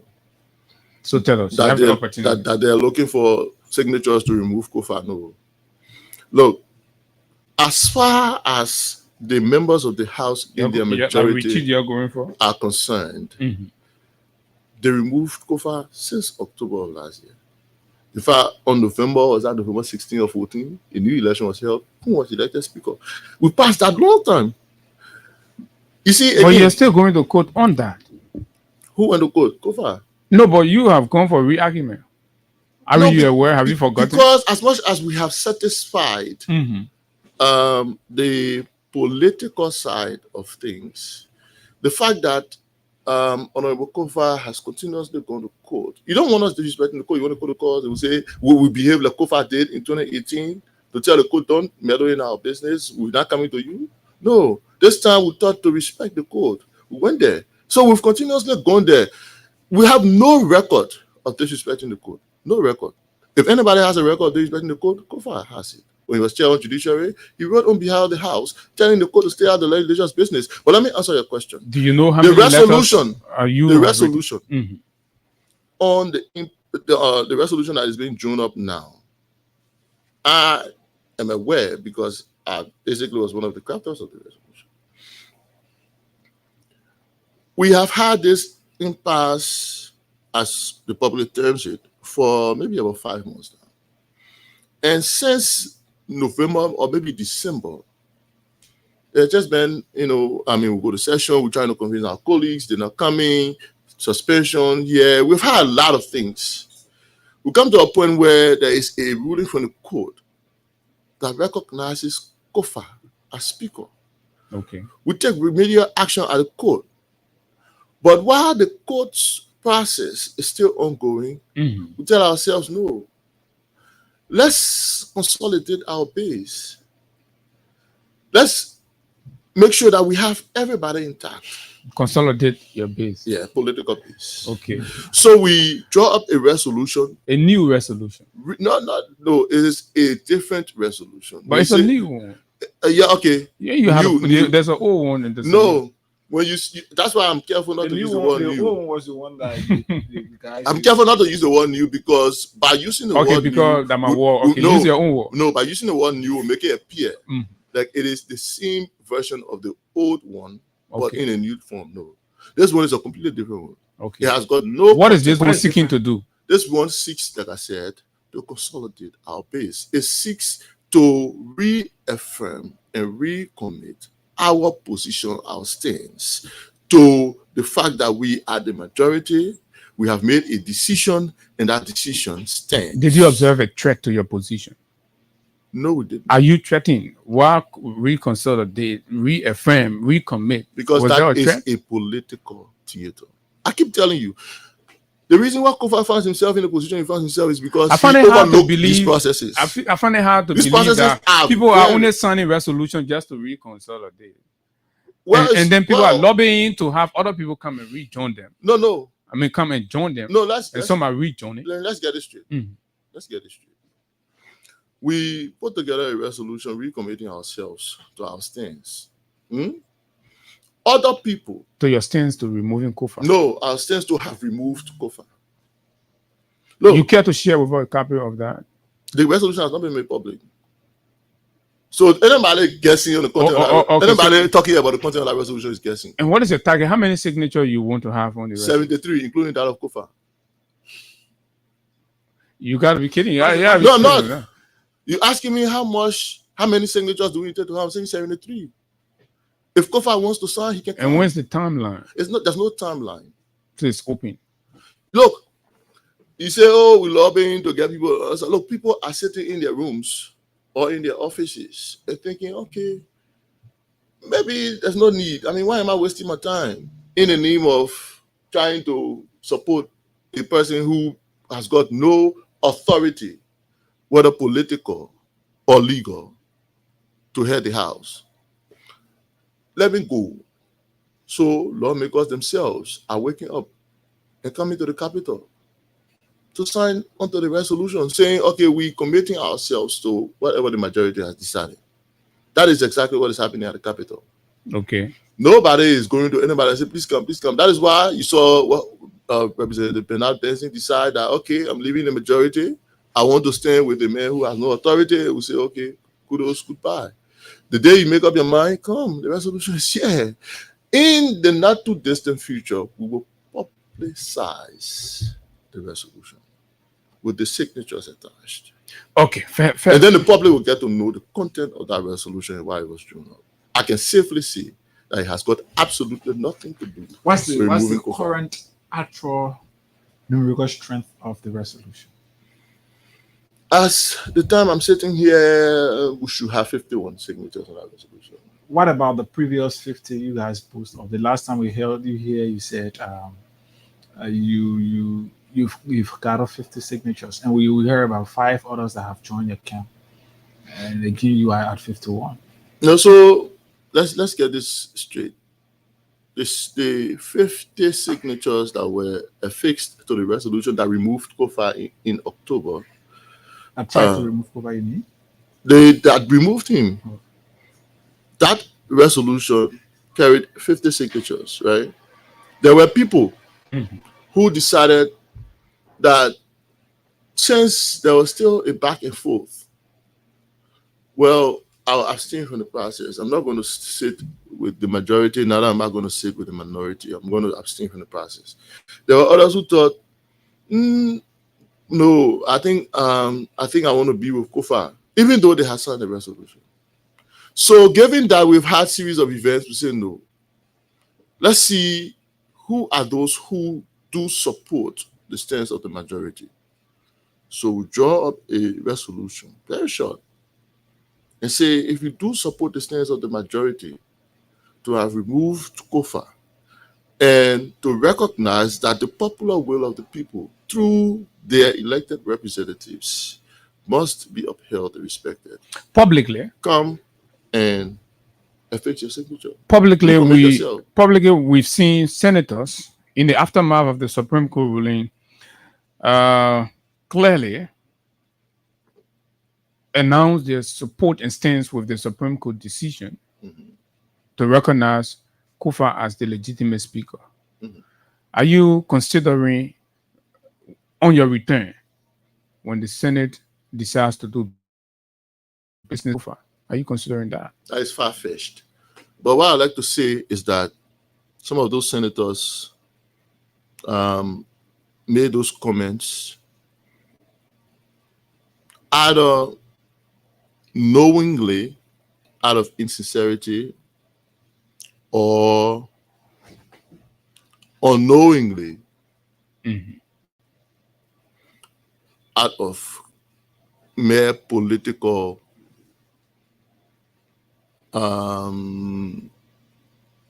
talk. Maybe is that the right word to use? But people just wanted to be heard. You're talking to some of the senators who initially have recognized. You see, your marriage. You see what I've not tried. Like the Dillon, the Amarakone. What I've not attempted to do throughout the time I've taken up this job is to sound demeaning or disrespectful to any member of the House of Representatives. I would never attempt to do that. Which is professional. Good. So when I say some of the senators either knowingly did so with insincerity, is because the Supreme Court ruled on Wednesday. We filed a motion for re-argument, and by Thursday we had gotten that motion granted. When did you file the motion? I just said it ruled Wednesday, but by Wednesday afternoon the court had ruled. Our lawyers were at the court. By Thursday, maybe early in the morning, we had gotten the signature, right? So some of those statements are dated Friday, some of those statements are dated Saturday. If anybody who knows the law, I mean, assuming that lawmakers should know the law, still went and wrote a statement calling on the executive or the members of the House in the majority to respect the court's ruling, knowing that there is a motion for re-argument that has been granted, I'm saying that they did so either because they just wanted to be heard or they did it with the intent of trying to mislead the public. So, firstly, just maybe finally from my end before we pick costs here, you just disclosed that you got a signature of, or at least a 50 or 51 member signature. Just about. So now with the re-argument, the petition for re-argument or the motion for re-argument that you filed to the court, how is this going to help?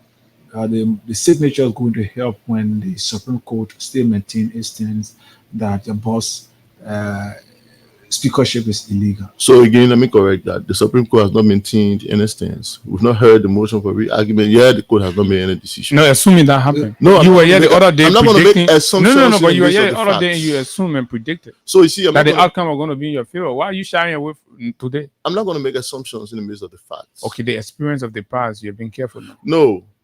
You see, he's asking me a question like, for example, the House will resume on the 13th of May. Correct. Okay, they will go to sitting on the 13th of May. The House resumes on the 10th, but they'll go to sitting on the 13th. And he's asking me, what if the Senate decides to do business with COFA as a result of the court's ruling? I'm saying that is far-fetched. No senator. No, I did not say so. No, I asked that question. Okay. And you So said my question is, how is the numbers that you've gathered now going to help to save your boss? Good. No, not save. I don't know what you call save. When the court rule against you? Oh, I mean, we can't be going back and forth with this. I just said there's no ruling from the court that is active. The last time you sat here, you preempt what you thought the court ruling. Let me tell you what is constant. What is constant here is that your boss is illegal. That's what you say. That's what the court says. Chief, there is no ruling from the court. I mean, how many times do I say this? So let me ask you this question, firstly. What is so difficult about you, now that it is proven you got the numbers, what is so difficult about you going back to section, sit under this guy, or maybe bring out your petition, he recuse himself, and you go through the legal process? Because what you explain now is what you have framed in your mind. That's what the Constitution says. No Constitution says that. I challenge you. If you bring one provision of the Constitution that says what you just said, I will walk out of the studio and apologize. Procedure on how you don't know. What's the laid down procedure on how you remove a speaker? You see, you are a journalist. What's the laid down procedure? You are a journalist, and I will assume you are a journalist. Basically, we do not expect you to deny your position. We know you already have a position that you've taken based on the law. Which law? Look, listen. Everything I say here, I'm using the law as the basis. If you want to counter argue, just go to the law. I mean, just be clear. Hey guy is saying that the Constitution says, listen, every time I've gone from radio station to wherever, I make it clear that you see the majority members of the House met every single constitutional requirement. Okay, so let's put it to due process. Have you heard somebody argue? No, that's his word. So let's put it to the public. Librarians are here. They have followed the process. And this is Mr. Vesely Sumo. And of course, he said what he's got to say. And let's hear from you, the public. You will be the judge. 0776 104 104 086 500 104 plus 231 86 500 104. Live on the radio. Go ahead.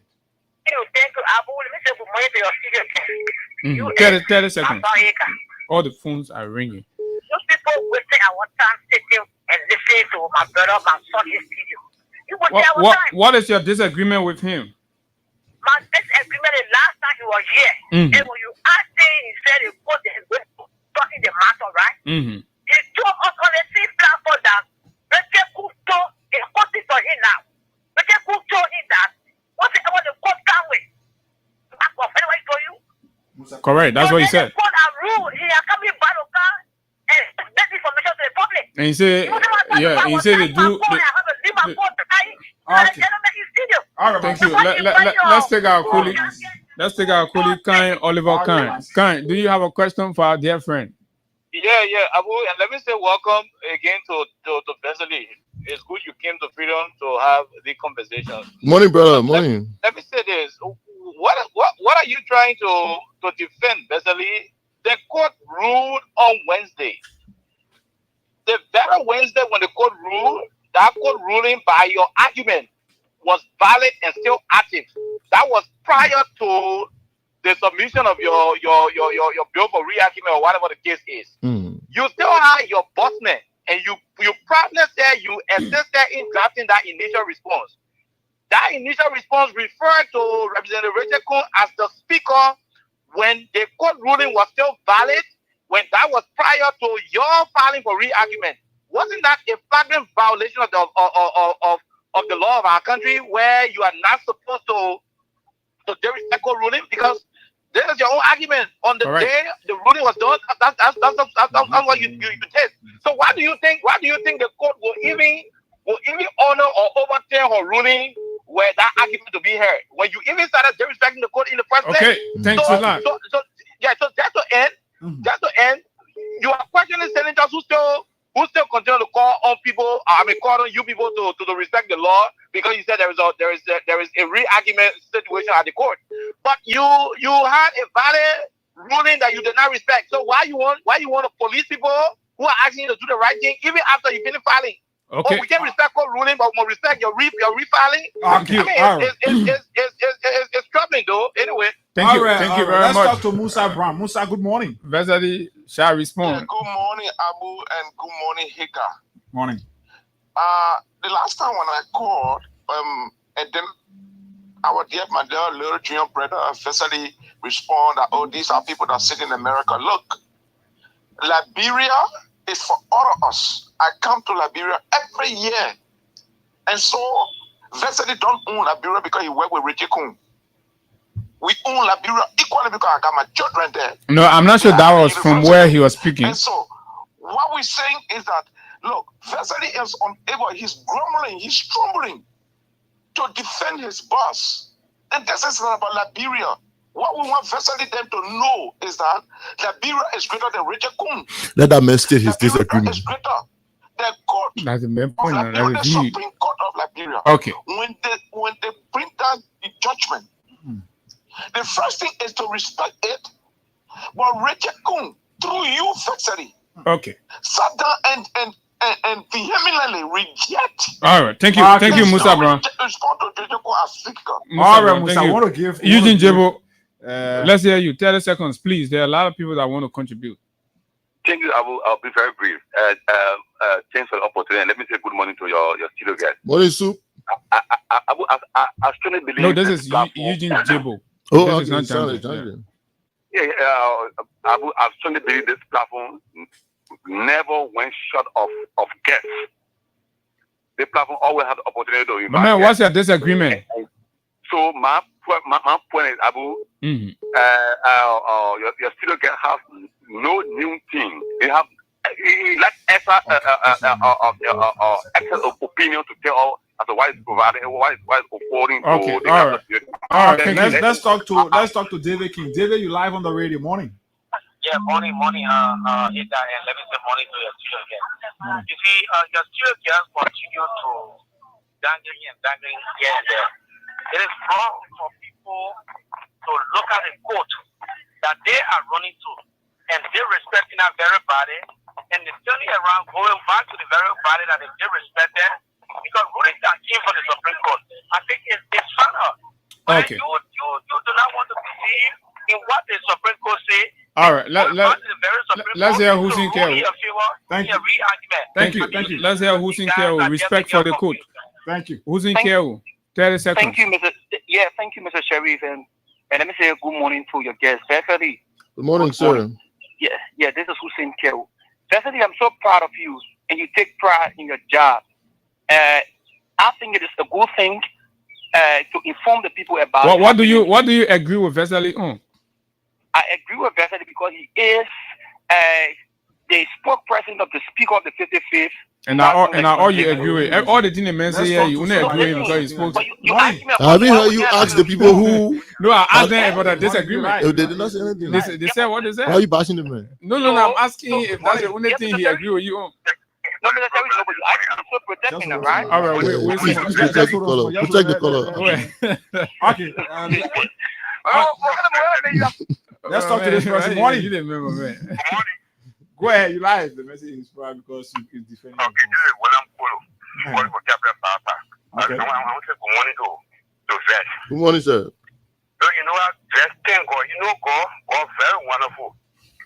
This is a teaching moment for all, you know. Vesh, today you are not journalist. Today you're defending all these things. But no history that I was telling things.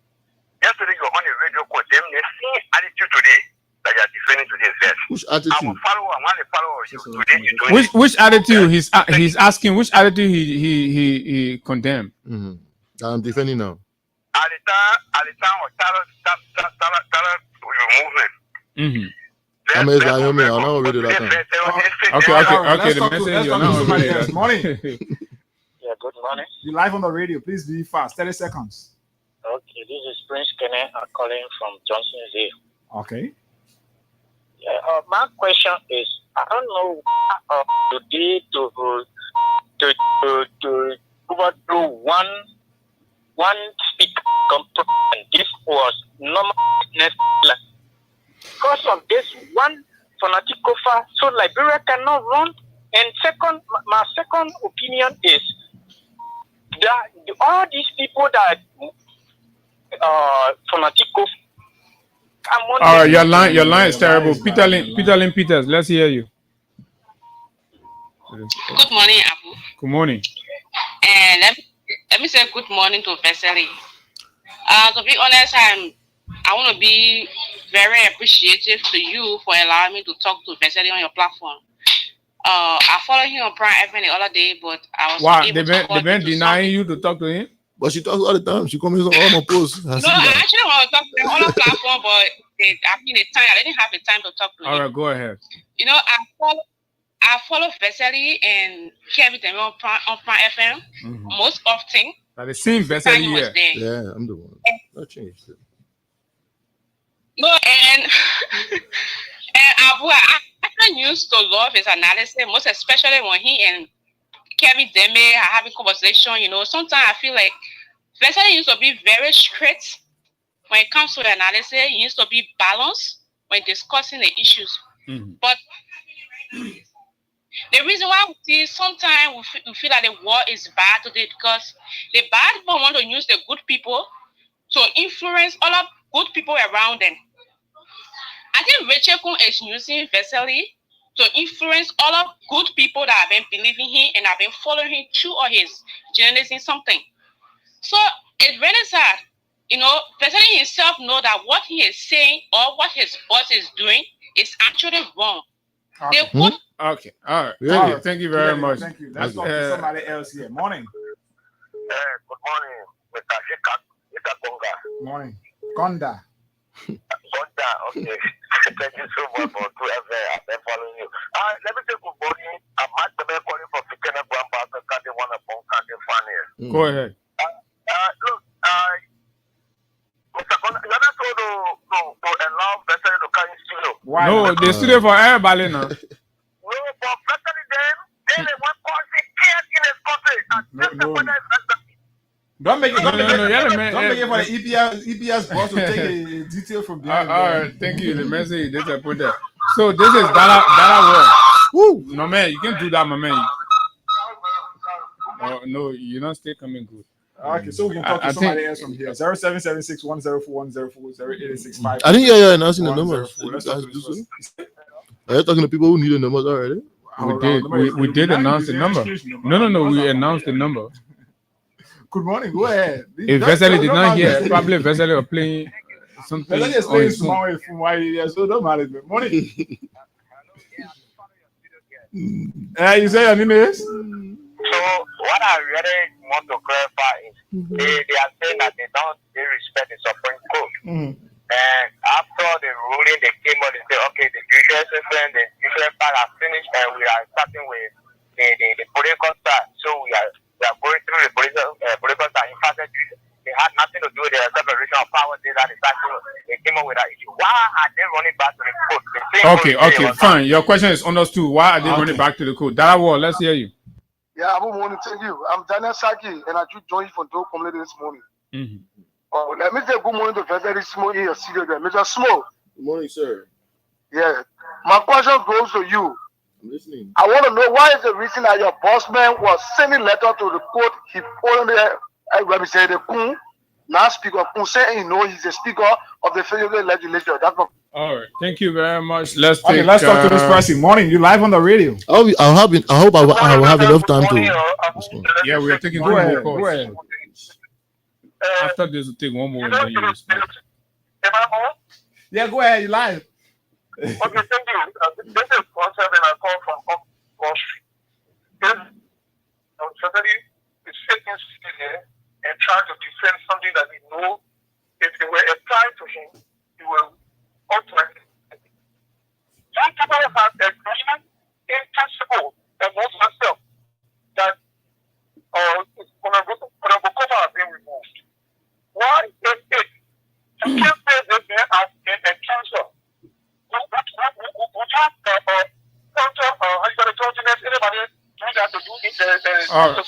All right, thank you. Thank you very much. Find out that you're the last caller, and then we'll go to Vesely. Go ahead. I'm Abby Johnson, position number 4. The family is still there. You see, it has to defend the thing that can be defended. Because the people that say in the shopping, but he was okay, everything he put in.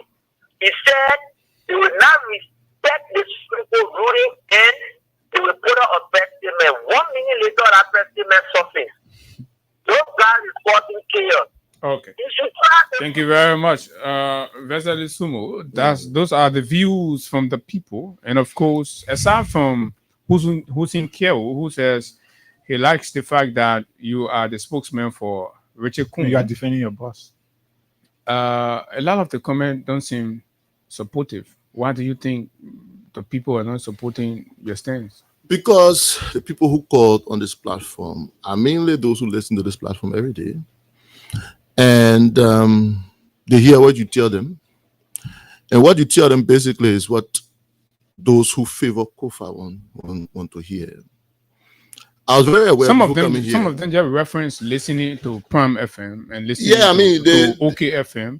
They're using. So don't they listen to what you say on OK Prime FM too? They're primarily listeners of Freedom Radio. I respect that. And so because you tell them every day what they want to hear, they find it difficult to accept not just the opinion of others, but they find it difficult to be open-minded. So Darius Delon, Amara Kone, are they primarily listeners of Freedom I Radio responded too? to them. I'm responding to the callers now. No, it's important for us to zero in on that. If you view their dissenting opinion as primarily because they listen to Freedom, what about other people who do not most of the time? Darius and they're Dillon, disagreeing with Senator Darius Dillon, Senator Amara Kone did not disagree with me. They disagree with your stance, your boss's stance. No, they gave their opinion on what the Supreme Court had said. The callers who just phoned in on this radio were reacting to what I have said, so I'm responding to which them. is that you disagree with what the Supreme Court said. The Darius Dillon and Senator Amara scenario do not suffice here. Let's stick to what the callers have But said. if you come to do and what is my public opinion relations, if you come to do public relations, Abu, I'm supposed to be giving the time to respond to those callers. Of course, you are responding. You have so to give me the opportunity, please. Okay, go ahead. Good. I'm very aware before coming to Freedom Radio that I wouldn't get the people who listen to Freedom Radio every day to be convinced with what I said. But I was very clear that I was putting out information in the public. I know that even in their subconsciouses, is that your defense? Is that your defense of failing to convince? Me? Is that your defense of failing to convince the Liberian people? I thought you said the public will be the judge. Of course, they were. No, but you are defending. Is that the defense you're going to put? Okay, you're putting up a defense for your listenership. For failing to convince. So you've basically had the opportunity to convince them to see reasoning the way you see it. It appears from the reactions. So you think I am naive to think that you said on this radio every day and literally brainwash these people, and I'm supposed to use 30 minutes to an hour to convince them? You think so? Anyway, let me respond to them. Give me the chance. Go ahead. Good. Peter Lynn Peter is a good sister. I don't know her in person, but I see that she's very involved with the politics. And I like to see women involved with it. I see her respond or comment on most of my posts. I take no offense to what she says, but she doesn't know me. I left the radio to do this job. There was not the only job I had. I had a couple of other jobs. I chose this one because I'm convinced. Look, before I do something, I am very convinced about it. I convince myself before taking up a task. I convinced myself that what had happened at the Capitol was the right thing, and I took up this job. That is why I found it very easy to come on the radio and explain what's happening. I don't struggle at all, as you can see. Look, let me just say to all those who think that I'm defending wrong, my good friend Klein asked a question, a good question. And you see, I answered that question, but he chose to ask it again. Look, nobody has disrespected the code. It is you who think that the code is being disrespected. As far as we know, we did not disrespect the code. I'll close on these words. Mm-hmm. The Supreme Court of Liberia is the final arbiter of justice. Every human being who is a citizen of this country or even a foreigner should and must respect what comes out of the court. And we are very cognizant of that. What the court says matters. But I'll tell you what matters a bit more. In legislative politics, what 37 or more lawmakers decide matters a bit more than what the court says. Okay, those are the words of Mr. Vesely Sumo, now seated as the spokesman for Honorable Richie Nangbekun of District number 11, and he has been our guest. It has been a wonderful conversations around issues of legislative politics and the impasse that have embroiled the entire workings of the House of Representatives. Folks, that's how we bring to end the Thursday morning presentation of the Freedom Morning Rise on Freedom 87.9. Hey, guys, we got to go home. Most definitely, we got to go home. And it has been a good time having Vesely here. I knew that this was going to be it, and that's what it is. Most precisely, Vesely and the callers will tell you exactly how it all ended. But my name is Abu Sharif, and of course, everybody has a job to do, and they do the job in accordance with the TOR. Until we meet you tomorrow, do have yourself a wonderful time. Bye-bye.